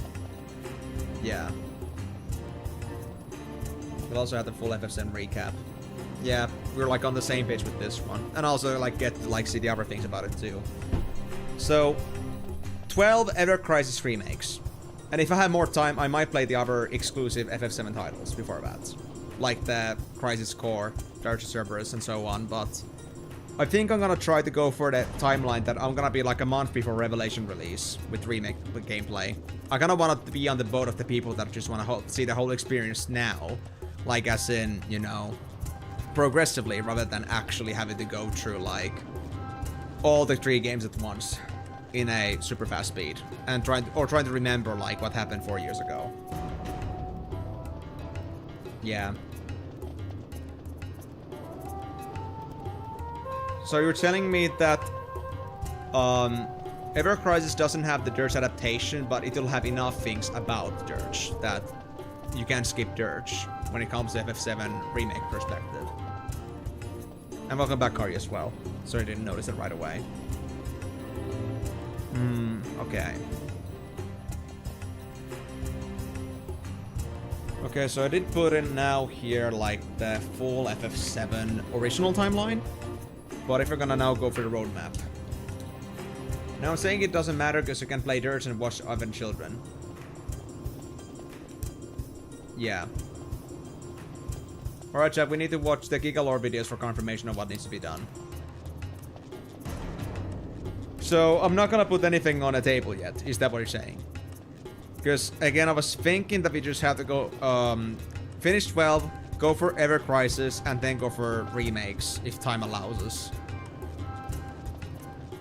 But, if nothing else, we might have to play their servers, like, you know, as a confirmation. Play that beforehand. I'm not surprised about the MVP cuts. I'm not surprised. I mean, the game has been living itself off for over 20 years, so why would I not believe that they would have stuff like that? People making content about that like that. So yeah.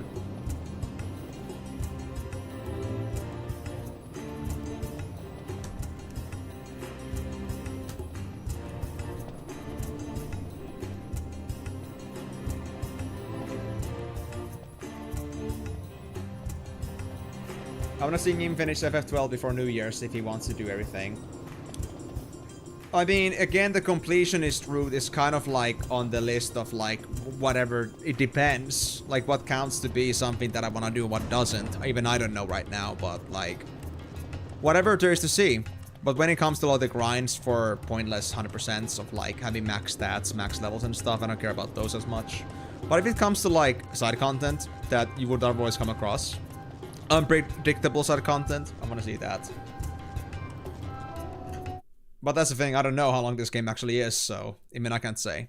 It's gonna be a gamble in any case. All we can do. So I'm gonna now establish this right now. So if things now go with what we have right now, my plan is to go just like this. Like when it comes to the game listing. But if you have time, let's say at least a couple months before the actual Revelations comes out, we might put in another game from the FF7 bonus games. Dirge, Crisis Core, so on. But if we do like the time and we only have like max a month left, then I'm gonna go straight for FF7 remakes. And from that point on, it's gonna be a thing where,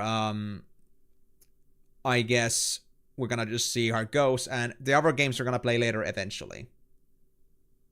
Okay, just not a substitute. So we'd have to play the whole thing. We'd have to play the whole thing.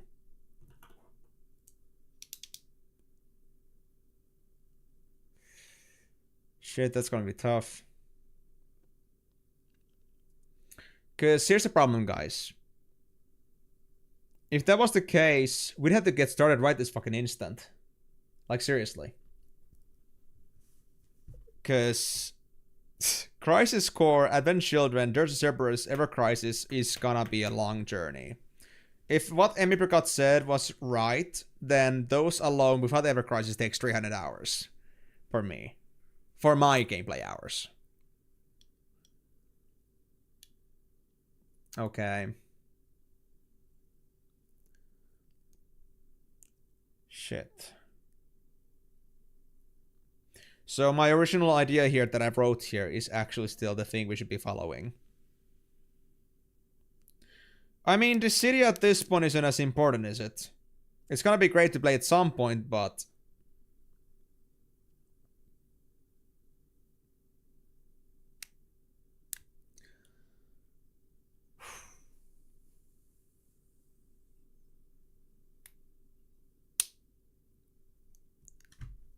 Just gonna put the music back on for a bit.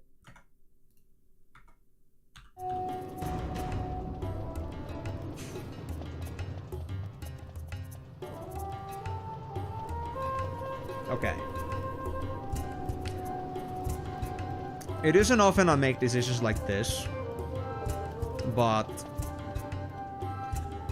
I'm gonna start a verbal vote here, or a verbal discussion about this now. In the topic of, should we leave 12 for later and go actually for the 7 content starting next stream?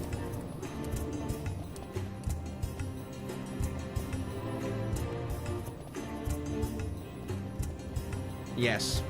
Just so you know the topic, Basic RU, we found out that Final Fantasy VII Remake's final game, Revelations, is coming out next spring. And I kind of want to be along with the train of people that are also super excited about the games as well. And I discovered, as we were talking about this, that also the FF7's bonus games are also relevant to the actual remake. As it turns out that it's not just a reimagining that is completely detached, there are actually connections between the original game content as well as the new stuff. So we have a problem here, which is that if you really want to be on top of the FF7 remake hype train, then basically we'd have to spend the time playing all the FF7 bonus games, and those alone are gonna take me a lot of time. To the point where I might actually not even make it for the Revelation release.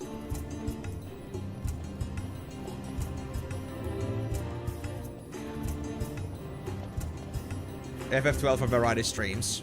Dude, we're busy there already. We got like 5 years of content there as well.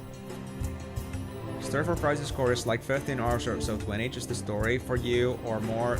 That remake part 1 is like, I think I 100% that one in 31 hours. Rebirth for me was 140 hours, but that was 100% as well. We haven't played Dirt since 2007.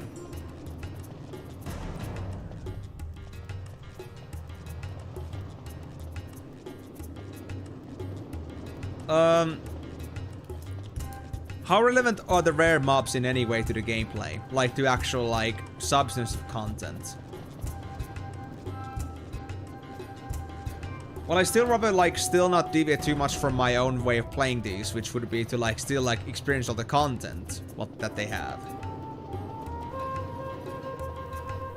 Not relevant at all, it just messages stuff with no rewards. Oh. So it's really just, like, achievement hunting in FF7.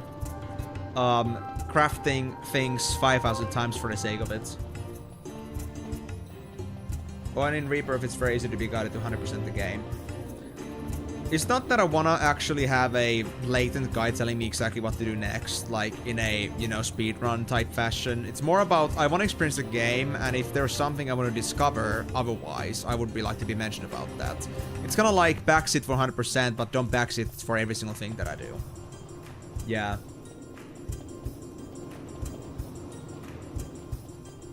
I would say I'm decent-ish at shooters after playing some Borderlands and stuff, but I have never played those games a lot, honestly. But I think I should make it. I mean, I am an Osu player. At least used to be. I play Taiko now, but not actual the standard, which actually involves mouse movement. At least not actively. So you say 12 is gonna be fun if you just like do all the bonus content strictly and not worry about like the 100% for the bragging rights. Okay. That's good. And here's the thing again, I actually want to time it so that I would actually have the remake happening as Revelations come out. A little bit earlier. So it wouldn't be just first stream of the day, but like already like few streams in, so people can easily catch up on that. If there's somebody else who also just wants to see the games themselves, like the whole thing at once, rather than just going through the Revelations hype only. I'd rather like hit that market. In OG12, the rare mobs hunt was relevant since the gear was good and there was the collectibles and stuff, but the collectibles were removed in Zodiac Age, and the new gear makes the old rewards completely useless. So basically, they just power creep the fuck out of the Zodiac Age. Is that really important to play FF7 Remake and Rebirth before the FF7 Revelation is out? No, that's the thing, Molanui. I don't want to be part of that train. I want to be starting Remake when Revelations is coming out. Because I know there's gonna be other big streamers that are gonna play Revelation on day one, and I'm not gonna be able to compete against those. So I wanna do it so that I would be playing Remake a little bit in once Revelation actually comes out, because then I would be hitting another market. That would not be as big, but it would be still something that people might be interested in. Because I'm pretty sure that I'm not the only one that thinks that I don't want to wait 5 years for the game to finish. I want to see the whole thing when it's actually fully out. Let's just say I think I can do a FF12 OOA run while Emo only does the 50 normal hunts. 50 normal hunts is actually not that bad. Okay. So, honestly, the rare hunts are gonna be just for fluff at this point, I understand, especially in Zodiac Age, so I guess we can say fuck it all to that, especially because we don't have the time to spend so much on that, and honestly, I don't think it's gonna be as relevant as stuff like super bosses and other like side quest content that could like give more extra lore perspective. It's really gonna be just like one of those things where it just max out stats, basically. So, yeah. I think we can skip that, yeah. Along with all the bonus treasures that need specific things to get them, so... I think we can follow the Migos line of work on this one. I agree with that. Especially since I do trust Migos' word on the fact that it's really gonna be, like, not really worth it. Since the gear I get otherwise is gonna be way better than what the rare stuff is gonna give me. So yeah. We're gonna finish 12... Sort of completionist. We're gonna see all the super bosses and bonus content, but we're not gonna see into like 100%ing everything. That's how I always do it. It's not full 100%, but it's about not leaving a single stone unturned. That's the kind of like the approach I usually have with these. So we're gonna follow that at least and actually finish this in good time. By then, we should have a good idea. Like, we already have a confirmation that Ever Crisis is gonna be fully done, but at least we had that at least a full game released by then. And then we can go for the other Final Fantasy stuff. And we're gonna focus on 7 for a year, basically. We have no choice. And after that, we're gonna get to Final Fantasy XII and tactics and stuff again. And I know this is pretty bullshit for some of you, because I know even I had plans to do 12 too, Tactics Advance 2, go to 13 and so on. But half of the duality of our content creator is the fact that he had to sometimes sacrifice the sense of reason for the sake of, like, you know, making things when people actually care to see them. So, it's not about that I want to make this decision either, but it's a decision that we have to do. If you want to think about getting as many people to enjoy this stuff as possible.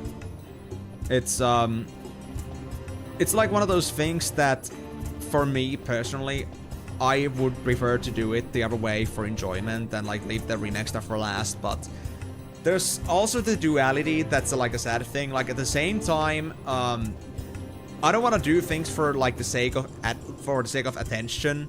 But then there's also, if I don't do things sometimes in a way that people actually care about it, then I will never like see other people actually discovering my stuff. And it's not exactly that you're looking for it for revenue sake. But I mean, the reason I stream personally is that I'll be able to like reach more and more people over time. So it's only just like more posterity for me at that point. More people knowing that I exist because I happen to do the right thing at the right time. I mean, that's what will happen with my live stuff too. I did things a couple of weeks before and I suddenly blew up when I used to make videos about that. So it's kind of like, again, one of those opportunistic things. And it's not that you do it for the sake of attention per se, but the fact that more people will know that you do this. So there might be more people that might actually know that I do this in the first place. Unlike now. So it's not really a decision I make all that lightly, but I think for the first time, I think almost ever in my life, when I'm doing my content creation stuff, I think I'll actually have to take the plunge. And I want to take the plunge for the sake of seeing what's going to happen. We'll never know if we don't try. And besides, these games are going to wait too. I mean, this game's like 20 years old. Even if, well, the Zodiac is 10 years old or like that, but we don't care about that detail. But the base game is over 20 years old. It won't run away from us, okay? But the remakes will. The games will exist, but the whole fandom around it is gonna die down to the same level as the rest of the games, if you don't do it on a time. So I'm just using the leverage that we're gonna get at that very moment. And we're gonna get back to what we were doing before. But only the next time, we might actually have other people that might actually be also in for the rest of the marathon. We'll see. So that's the plan. We're gonna do it. So, again, just so everyone here knows it now, I will mention this on Discord later, because I know not every single person that watches my streams is here right now. But we'll finish 12, then go through Crisis Core, Advent Children, Dirty Cerberus, Ever Crisis, and then go for the remakes, depending on the time. That's the thing, Migo. If you say that we have enough time, then we have enough time. I believe you. I believe you. I will believe you. I hope I can believe you. I will trust your people's judgment. And just so you guys know at least that we're on the same page with this one, when it comes to the Advent Children, because that's a movie. That's not a game, that's a movie. What we're gonna do with that is that we're gonna stream that on my community channel as one of the movies on Sundays. We're gonna, or like maybe some other day, depending on how convenient that is, depending when my streams land. But we're gonna watch a movie on my community channel at some point, not on the streams because that would be illegal basically. Because even if you got it, have a legal copy of it, hey, that person was supposed to buy the movie too. How could you share that publicly on the internet? Yeah, movie policy is different, man. Or show business in general. So we're gonna do that separately. Then we're gonna move to Dirge Cerberus and Ever Crisis, and then remakes. Exactly, Amy Pricot. That's why we want to have the wiggle room. We might do other things in between, or maybe like cut down on content we're doing in between. But the whole idea here is that we're gonna now count on the idea that we're gonna aim for the spring area with the remakes. We might throw in some shorter games, or even if it's gonna be like 2 months before the Revelation comes out. I mean, 2 months is not many streams from me, to be fair. We're gonna be like, I would say, halfway through remake, basically. And then we're gonna still be stuck in a game. So, I think as long as we are there roughly in that 2 weeks, 2 months period, we're fine. And that's a very long fork to be working with, so I guess we'll see. We have the time to do F12, but it might be more convenient to wait until after 7, since otherwise you will have forgotten everything by the time it's time for 12 too. That's a good point too. We'll forget about 12 stuff as well. You got boost power. Wow, thank you very much for the resub there, Miyako. Thank you very much. Sorry for being a little bit on the slower side of the stream today, though, because we just had a very serious discussion. And I mean, again, what Amy Pricot also said earlier, Migo, that if you really follow the formula that I have for my gameplay durations, then it's really gonna take me 20 weeks to just get through like the not Ever Crisis content.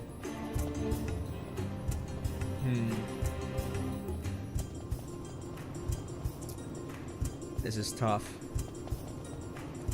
So again, the question is, what do you guys think about this? Should we like move on from 12 to straight to 7 stuff next stream, or should we actually finish this first? It might be a bit risky because we might all forget things about it, especially the ones that are new to this game as well. If we go for 12 now and then go for 12 2 later, as well as Tactics A2. Maybe call it the Discord. That's a thing too. I have 2 days. I have 2 days here. Yeah, I mean, I could have a decision like by Monday morning, and then I would be able to decide by then. FFTA2 isn't too relevant since it's mostly just cameo content, but I'm not sure about 12-2 since you have no memories of that game. Yeah, I mean, I have no information about the game to begin with, so I'm even less of a person to say about this. The problem here is, though, Amy Breakout, we got like 4 hours still on the stream today, so if you're gonna play this game for 4 hours, and then it turns out that nobody cares about 12 anymore, let's just go straight for 7, then I'm gonna be putting that 4 hours away for no good. Then again, I don't wanna do stream prep in the middle of a stream, so.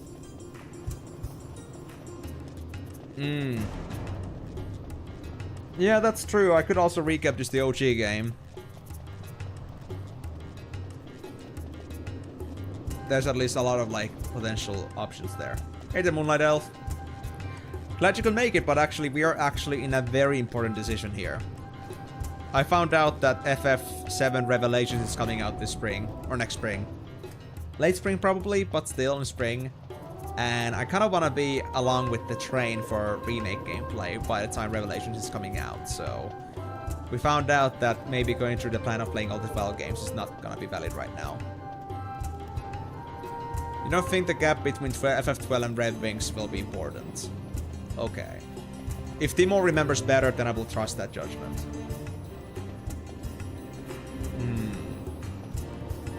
But cameo content, if it's only for FFTA2, then that's okay, because honestly, cameo content is at least easy enough to remember. You know the character names, you may know some basic things. if you don't need to remember some specific lore bits, then it should be fine. Yeah.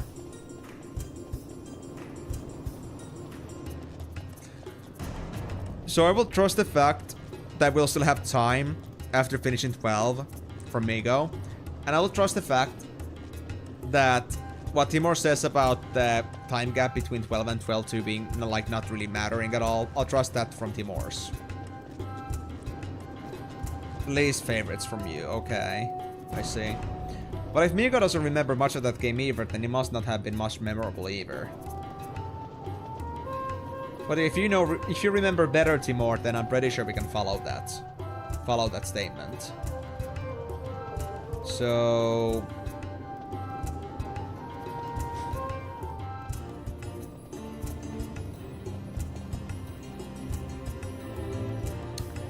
...20 weeks of just playing Final Fantasy VII old content before Ever Crisis even begins.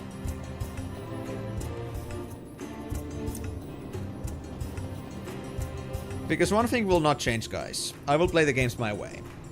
So, even if you knew how long it would take to just quickly just finish the game, I won't do it that way.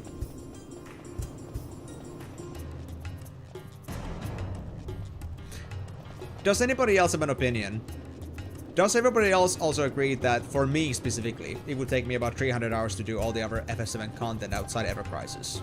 Outside Ever Crisis. AKA about 23 weeks. Is there any supporting statements to that? The plot shifts slowly towards Devon and Penn in Revenant Wings. And yeah, and in this game, like, Vaughn is supposed to be the side character, like the pair of eyes that sees the world, but not exactly like a very high profile character.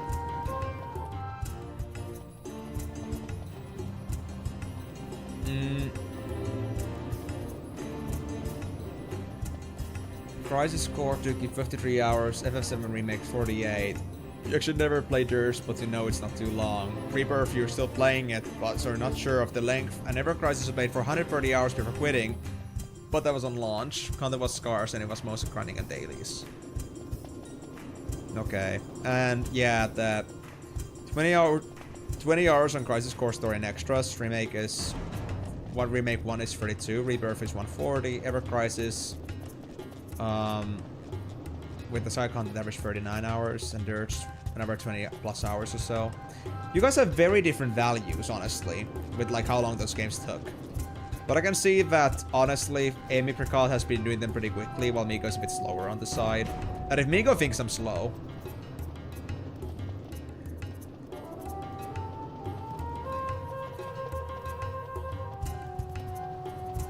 Not just some extras. Oh, I see. 100% on Crisis Core. Ditto with Remake. I see. The Remake is certainly not long, for sure.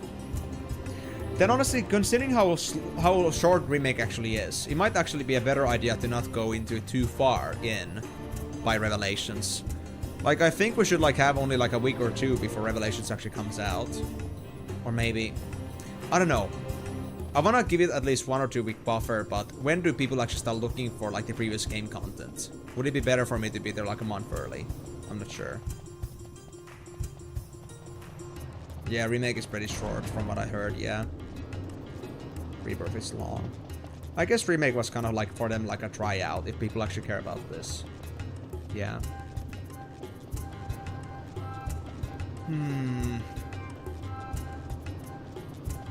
So if Crisis is 50-ish hours, I would say for me as well, most likely, plus my slowness when I'm streaming. I think, I would honestly like say Crisis is gonna take me like 60 to 80 hours. Then, not to mention, it's not just Crisis Core, but then we're gonna see Dirge, about 20-ish hours, maybe 30 hours for me. Advent Children is on the side, so we don't have to care about that. So that's about 90 hours, 100-ish hours already. Ever Crisis is gonna be for me like...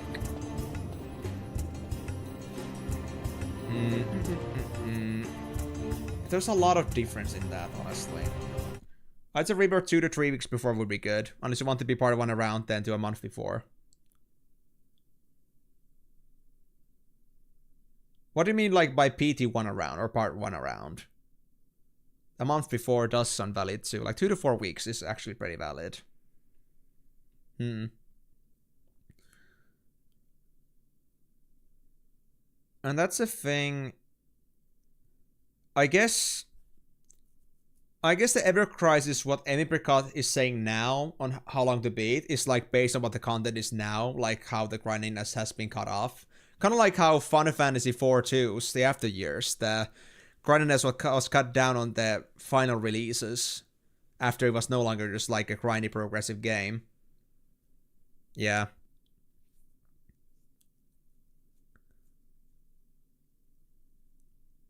Yeah, that's okay, Emipricot.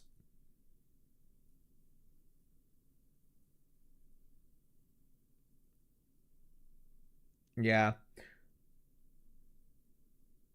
At the Rebirth save, doing everything is 105 hours. I would say Rebirth is gonna take me 200 hours at least, easily. Definitely. And since it's the how long to beat for Ever Crisis, and that's with the side content, average 39, I would say another 60 hours on that, easily. Actually, hold on. Let me, like, actually see the official conversion ratio. Like, if you go with the counters on this one, like, let's say 40 hours, and on the power of 1.2, 83 hours, then the Crisis Core, 50-ish hours, Division 1.2, 109 hours, so that's already 200 hours alone. And there's a Cerberus, let's say 20 hours, power of 1.2, 36 hours. That's already 250 hours, basically. And I don't care how long Remake or Rebirth takes, as long as we are on the Remake on a good time, which would be the 2 to 4 weeks period before the Revelation comes out, I think that's ideal. The Remake and Rebirth timers don't matter one bit. And I'll play them still in my own way. Because honestly, even though it's very valid that people might just be looking for the, you know, that just quick release, like, get the story, get on a point, but then again, everyone else is also gonna do that. I'll do it in my own way, like I always do. There's gonna be somebody that's gonna like it. And no, but not everyone has to like what I do.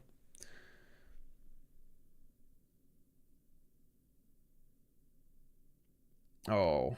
Well, you know, Timor, that I'm not every trophy guy. I'm just like all the content guy. So trophies and content are not the same thing. So I would say I would like hit more on the HLTB's 91 hours. But again, Remake Rebirth timers don't matter to me. I think it'll be idle to be hitting Rebirth around the timer. Oh god. Let's say more like 120. Yeah. Before the EM hours, I suppose.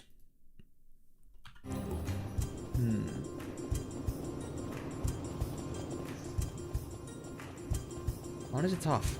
Honestly very tough. Let me just like get a recap of these hours here. Your obsession turning over every stone, which I did too.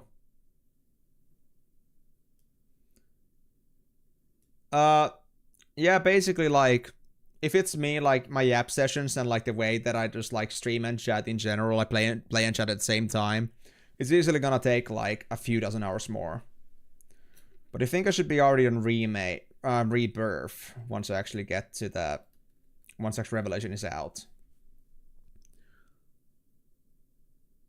So you're saying that I should be in the Rebirth in the 2 to 4 weeks period? And not, like, just on Remake.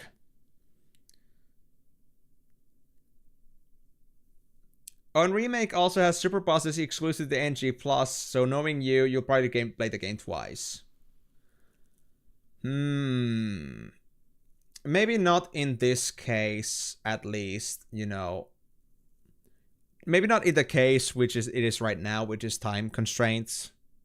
It wouldn't be too valid unless I had actually a lot of spare time, which I don't think I do. But it could be a possibility that if it looks like we have a lot of time before actually, like, Rebirth becomes a thing, or, like, before Revelation comes out, and we can just, like, play Rebirth anytime soon, then we could be doing it in a way that we can just like play a remake with the NG Plus stuff. Just to like, you know, spin out some time there. Try to make it fit, but yeah. Remake as a DLC too? Oh god. It's not about the time at this point, but the costs. The costs! The costs! Guys, this ain't easy. This ain't easy. The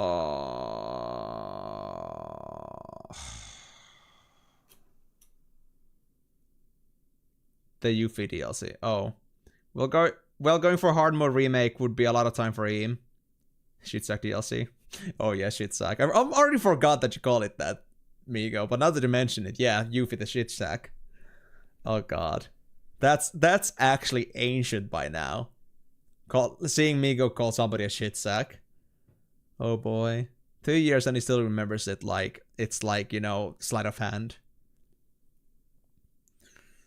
But yeah, like I calculated here, it's gonna be about 250 hours alone with all the other content that I have in here. That's the... Oh, wait, actually, yeah. Crisis Core was that one. That was Ever Crisis now, but since we don't know how Ever Crisis is gonna be, like, when the full content releases, it might still change a bit. But even now, like, from the looks of it, it's gonna take me... For Ever Crisis, Crisis Core, and Dirt Servers, it's gonna take me at least that 200 plus hours. Pretty much. So, it might actually be viable for me to think about... leaving the wiggle room for that. And if it's gonna be, let's say, 250 hours alone on doing that, and it's 14 hours a week, then that's gonna take me about... 18 weeks. 18 weeks is about 4.5 months. Or I guess 4 months, because there's still gonna be like the surpluses. So we would be around the New Year's around that time. Once we would be done with those, probably. 200 is... 12 is also probably 200-ish hours in time. So we would be done in just about New Year's with 12, if you go with it now.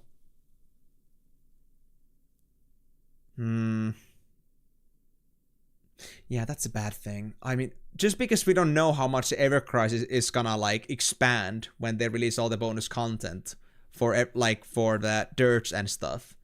It's gonna be a gamble, guys. It's gonna be a gamble in any case. We don't have all the full metrics regardless. That's the thing. Either pay. Glad I could join today, because we are having a very serious discussion about how we're gonna formulate things here. It's very fascinating. So, there's a problem, guys. We either go and skip 12 for later, and we're gonna face a problem which is we might even have too much time, or we're gonna go and finish 12 and then go for 7 stuff, and then we risk having too little time. Oh my god, Pay. You should do it. No, don't do it. Don't do it. I'm not worth it, bro. Go sub somebody else. Let me get a drink.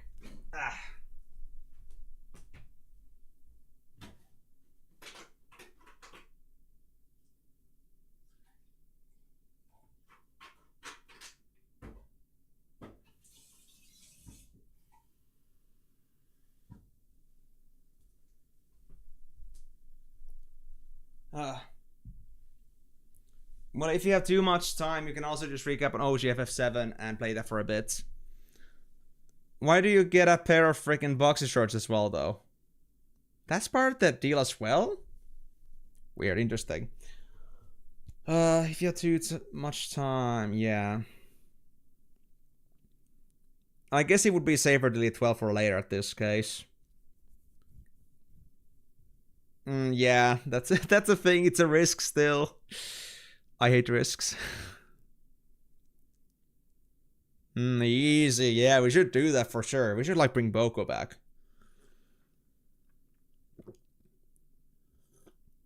Oh, it's a badge. Why does Audible have boxer shorts as a badge? That's weird. Okay. But...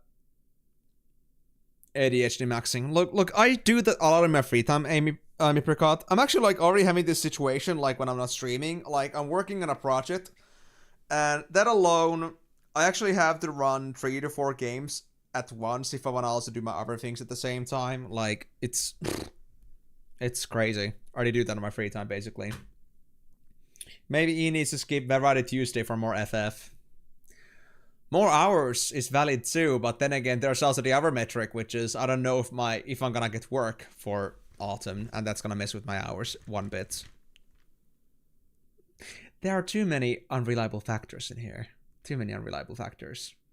Had I known it was gonna be that big of a conundrum for Eam, I would have mentioned it when the release got dropped. I didn't know he cared about bandwagons. I generally don't. I haven't. But frankly speaking, that's the very thing that is getting in the way of me actually, you know, ever making myself relevant. And I'm not saying that because I, you know, want to be in the bandwagon, but it's more about, well, since I want to play the games anyway, I might as well be on it while I'm on the bandwagon, you know? Because I do intend to play FF7 Remix anyway. Too many unreliable factors, shutting down system, depression activated. I'm not getting depressed. It's more about I'm just getting overwhelmed with the options. I'm not making it Amigo. I'm not getting a return on that game. I don't have any reason to do anything there. I'm not that much of an achievement hunter. I guess the video I have made is what it is. I have something else going on. But, yeah. Let it be said that I don't do this stuff in this order, in a sense that I like want to be following bandwagons. Usually I don't, but if interests align, I go with it. I mean, how's your video doing? Did you hit the bandwagon since the new update dropped? Nah, I don't think I've noticed much views on that. So it's probably like already like, you know, being drowned by the other videos that were made beforehand. But I don't really care. I don't really want to be known for Dragon Kisser. But let's not talk too much about the side stuff here. We have been yapping for too long already today anyway.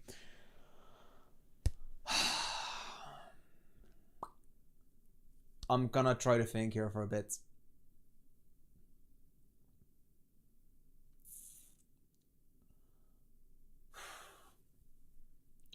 I mean, I'll be honest, guys. I think 12 might be a little bit too much of a bite to swallow, especially since we don't know how long I'm actually gonna take on each game on the FF7 franchise.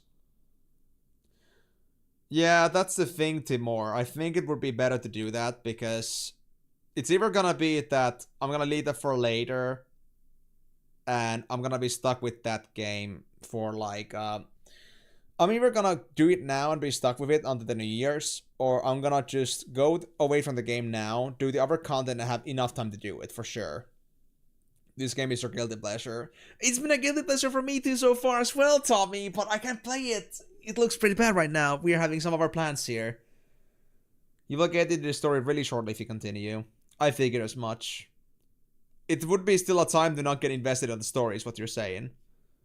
More so on the guilty, less so the pleasure. Interesting. The fact that you would say that this game makes you feel more guilty than pleasurable is interesting. I mean, a lot of people hyped about 12 when I started this game, so you wouldn't be the only one that thinks it's a great game, but well, for me, it's also a first after a long time.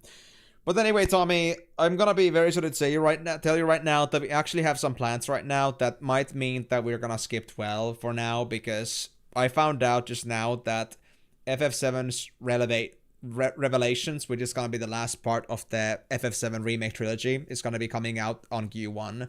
And that has been a problem in the sense that we don't exactly know.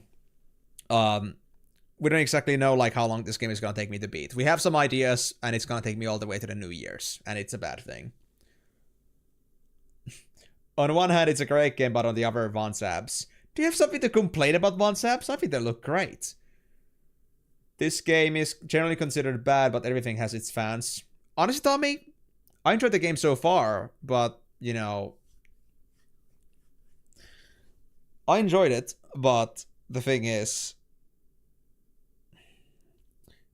there are other plans that I might have to take into account with the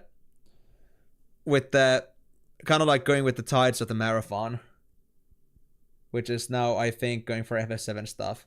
How long have you played? It's my second stream. I've only played this for like, what, 5 hours? You do slot 12, but you just don't like Vaughn and Penelope. Up, Emery Picard. You mean...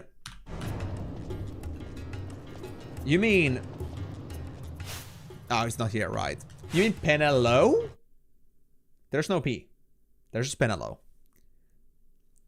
Let's go Penelos and Vaughn. I mean, Timur, you said you'd had time to finish your run before he finished his. You were right. Now that's BS. I would beat him even if he would play it. I mean, that's true. That's true. I mean, I believe Timur on that because Timur knows exactly what to do and he doesn't have to go through the fuss of actually chatting on the stream at the same time. I spent like an hour already here talking, basically, so it's valid. I think they're completely right about that. At some point, you realize this whole game, it doesn't have any mini-games, the combat isn't that deep, and you'll end up making gambits for everything, so the game can play itself and you're only pushing the left analog stick. That's a thing, Tommy. I already know about that, but that's not a problem for me. I'll just play the game the way I feel like is, you know, fun for me. I mean, having automations available doesn't mean you have to automate everything, right? I mean, if you want to leave yourself some more playability, you just do that. I've realized that with all other automation games too, that not every automation has to be turned on, because you would be left with nothing to do. It sucks. 12 does have one single minigame, and that's fishing. You actually have a crisis core run started, but something else came up, so you never did the 100% on Steam. Okay. It's enjoyable, but within the FF series, you can place it pretty low. To be honest, Tommy, I actually like this game a lot so far, but then again, that's only because I'm at the very beginning, so... I'm not sure if this would be, like, on high list or low list, but we'll see about that. But then there's another problem, guys. Peggy 16. Crisis score is 50 euros. Damn it, damn it, damn it, damn it, damn it. And there's no other version on Steam. Shit.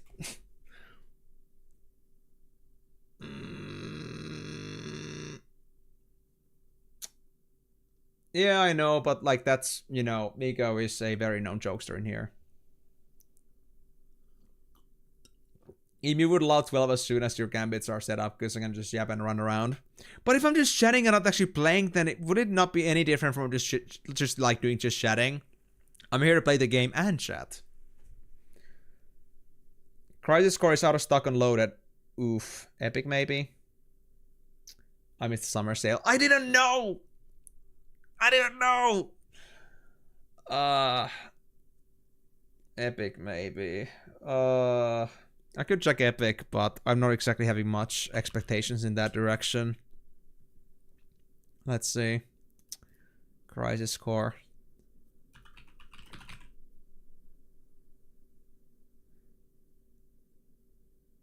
We couldn't find a match for that on the Epic Games stores. Here are some results I found from other stores. Epic doesn't even have Crisis Core. What the fuck, dude? This is crazy. Square Enix Product Development Division 1 and Reunion is first production department. Now, hold up. Is there like a difference between FF7 Crisis Core and FF7 Reunion Crisis Core? Are those two different in some way? Like, relevantly so? Oh yeah, Crisis Core Reunion did come in 2022. But I think there was like a very more older... That's a PC port. Okay. Was the original Crisis Core always from 2022?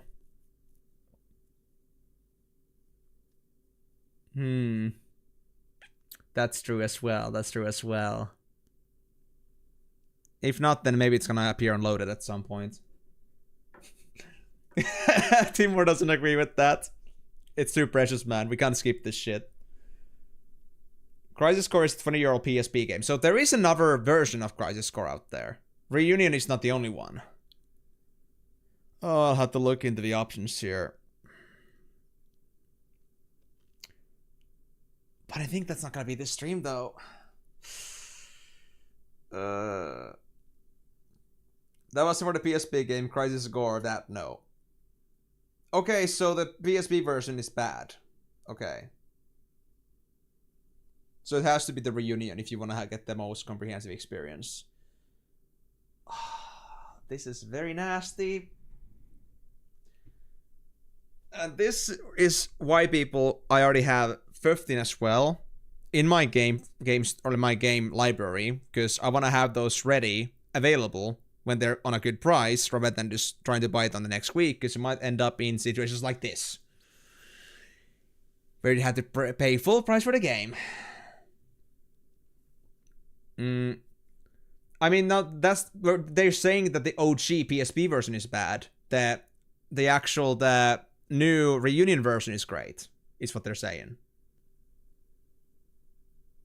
Like, they're really saying that the PSP version is bad, but the Reunion that's on Steam is great. Yeah, okay. Ah, I see. I misread your message. I think I missed your butt there.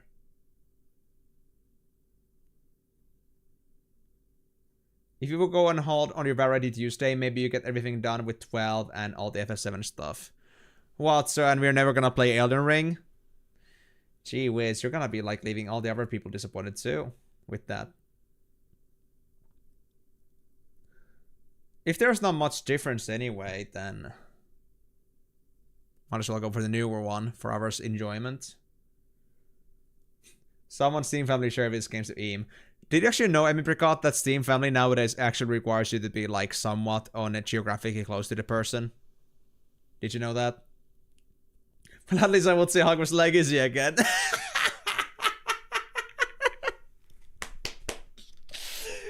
So true. So true. Until I'm done with this, but that's a different case.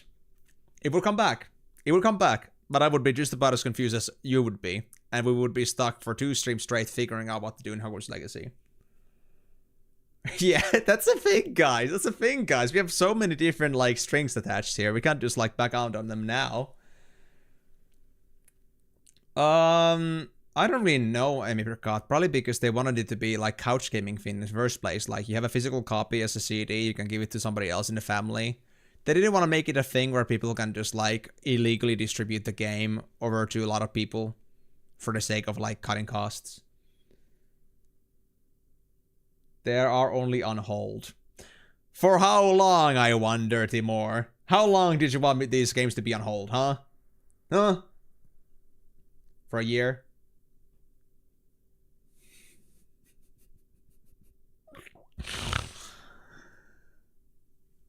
Dude. Guys, you're allowed to make things complicated. Then again, me too, but, you know, I love how we're already having, like, a debate about what's gonna be sacrificed for the sake of making this thing work out.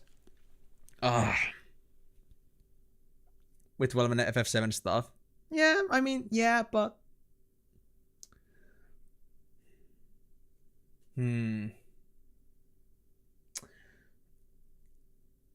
Well, Tommy, I would say that if majority agrees that the Reunion version is way better to play, then I guess I'll go with that, since I don't know dog about that reality of things, but I trust our experts in here.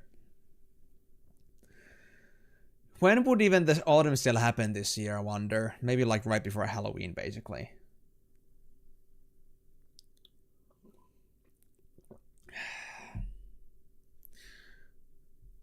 Maybe it's the one sacrifice I had to pay full price for and can get the rest for their discounted prices. Hopefully. Because, let's be honest, guys, I don't think there's gonna be any other viable way for me to get Crisis Core in 2 days. Can't wait for autumn. Me too. 1st October. Yeah, we're not gonna wait that long. For sure. Sure, Mipricot, that sounds like a great idea.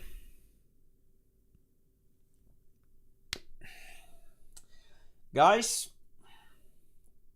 ultimately, let's be real. This was my idea, okay? So, let's go with a little bit of a gamble here, okay? If I don't find a better way to procure the game by Monday, the next stream, I'm gonna buy the game full price. And that's gonna be my investment to saying that I'm taking the risk as a content creator to see if this is gonna get anything of it back to me at some point. And I'm not saying that I want money from people, but I'm saying that at least if there's anybody that is gonna find my own approach to content creation like gonna passively just, without even thinking about it, be like, I'm gonna end up getting more attention, therefore more ad revenue and more, like, you know, subscriptions maybe, then maybe it would pay itself back for the effort I put in. So it's like trusting on that loop of system, which is the fact that like more people being there means that it'll come to me eventually, even if I didn't ask for it. So if I'm so committed to wanting to see the whole thing, if I'm so committed to going for the FF7 plunge for the sake of being on the bandwagon, then that's my responsibility, right? So if it's gonna be full price for me because I didn't know that I would have to play it right this instant, then that's my problem, okay? So I can do the 50.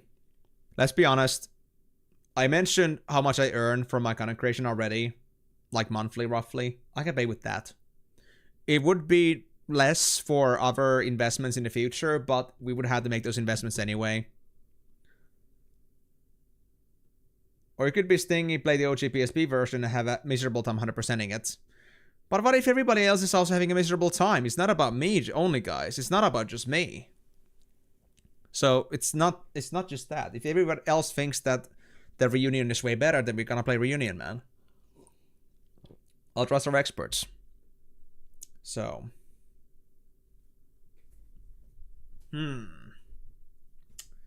It's about me, you can say it. Not just you, Pei. Not just you. I don't see anyone else but Tommy saying that, like, you know, PSP version is considerable. So I would say that it goes also like in the line of the things and faults that others have. It's a big improvement gameplay-wise, but for the watches it doesn't matter too much. Are you sure about that, Miko? I mean, you may have played it before, yes, but that doesn't apply to everybody. Somebody might actually be seeing it for the first time. So might as well give them the best experience. So.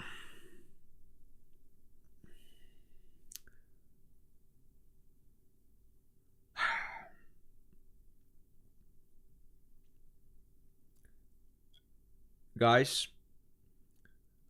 I think I'm making the weirdest decision of the Saturday streams over the years. Yeah, exactly. I would say if I get the other games when they're more on the cheaper side, then it's, you know, it's a small price to pay for that at that point. I'd have to get the old games anyway, so, yeah. But yeah, I think I'm making the weirdest decision on my Saturday streams across my entire hobby, career, whatever you want to call it. But I think we might be stopping this Saturday stream for today. Because I feel like we have kind of put in on the stone now what our next choice is.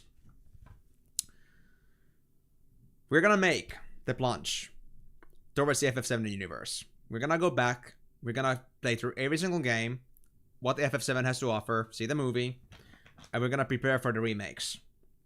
And we're gonna see if in half years from here, it's gonna pay off that I decided that I want to be prepared for the FF7 hype. And just to put it on the books here, again, it's not about me wanting attention for the sake of attention. It's about, because I always said what I wanted from my streaming. I wanted to be able to entertain more people at once. So it came down to this, where I wanted to go with the entertainment value. I wanted to focus on giving as many people the attention of in knowing that I exist. Because this is like one of the only things I can do right now. Mom is just streaming Final Fantasy VII, or Final Fantasy games in general. That I can get maybe some sort of like visibility to myself, because this is just about the only thing they're going to be looking for across the whole marathon. Because every other game is deprecated, old, and nobody's going to look for them in very specific order at any other point. So are you starting with Crisis Core, or doing Advent Children, Dirge, or Cerberus first and hoping it goes on sale? I think I'm gonna go for Crisis Core. Because Timor already said that Dirge should not be the first game to go with. So. And to be honest, if Dirge is only like 20-ish hours normally, I won't have 2 months or 1.5 months for the sale. It won't be taking me that long. Otherwise, I would literally have the Final Fantasy streams going down for a bit, just to wait for the sale. And I'm not willing to cut off my stream hours just for that. Just because I'm being stingy. So I think Crisis Core might be the best choice for now. And I'll just get the rest on discount. And again, it's only my own mistake since I'm not following the prices. Less than 20, but you can go for Dirge. Again, it will not take me 1.5 months, dude. For the sale to happen. I'm pretty sure. So I don't know if that's gonna be still a long-term choice. We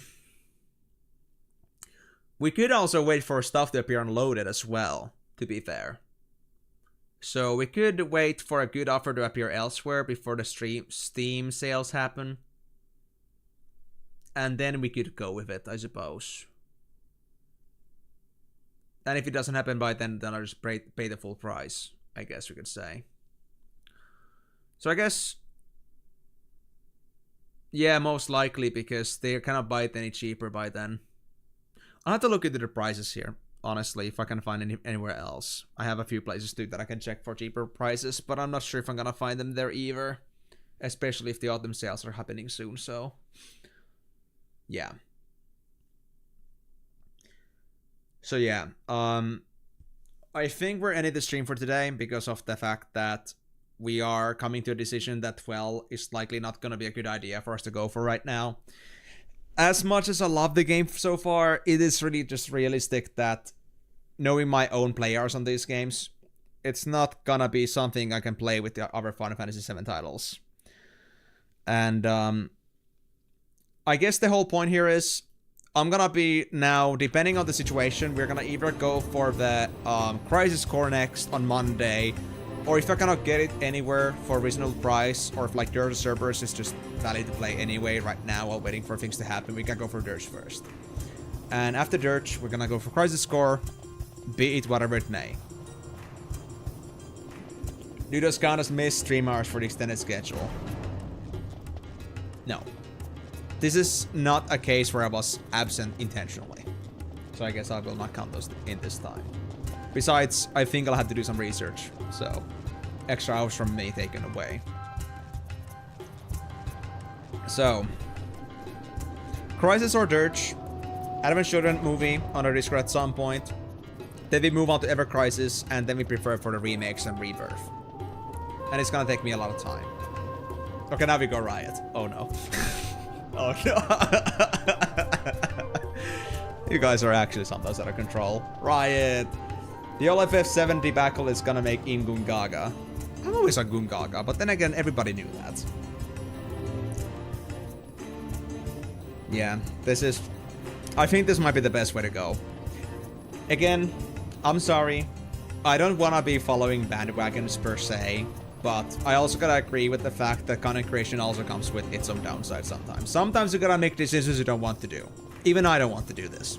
Because I like the idea that I can just play remakes once I'm done with this, but... like when I'm done with the whole other things, but again, you know, content creation sometimes demands you get the plunge. But at the same time, at least I know that, you know, I will not be against playing remakes per se, or the 7 games, because I was gonna get to those eventually. I just didn't know when it would be, it's just that the revelations came under the radar for me.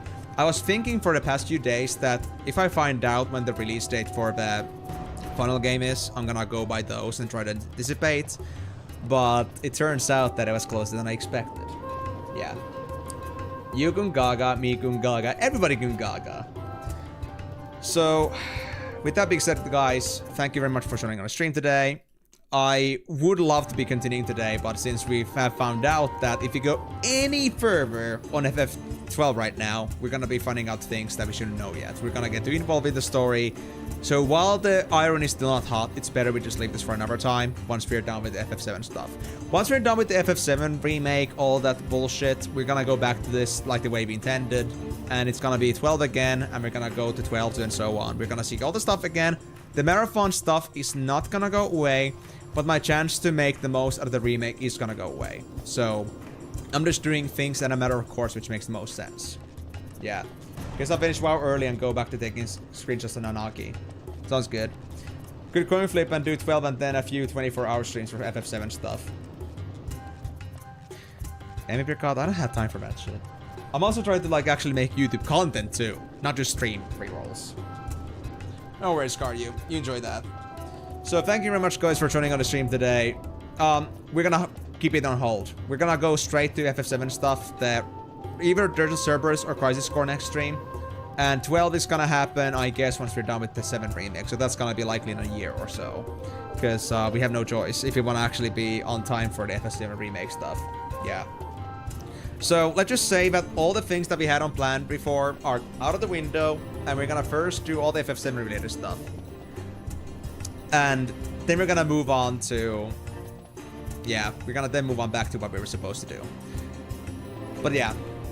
I just want to make this so clear because I know this, like, sounds like the kind of thing where I'm just, like, trying to go for, like, some sort of, like, you know, financial investment on benefit on this. But really, it's only for the fact that the more people know about my existence and the thing that I'm doing here, the more people are at least gonna enjoy it. And there's no better way for me to do PR with this right now than actually going for the FF7 stuff.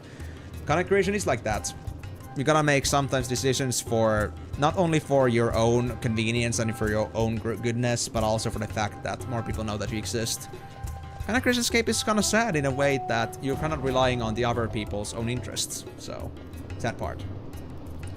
Don't let implant evil cause chaos. I mean, it's not that planning for me, if I have the metrics available, is gonna be chaotic, but more the fact that if there are some sudden things because I don't follow anything, then that's gonna be the chaos there. Basically. She's the main character. Okay, Lean. Okay, I believe you.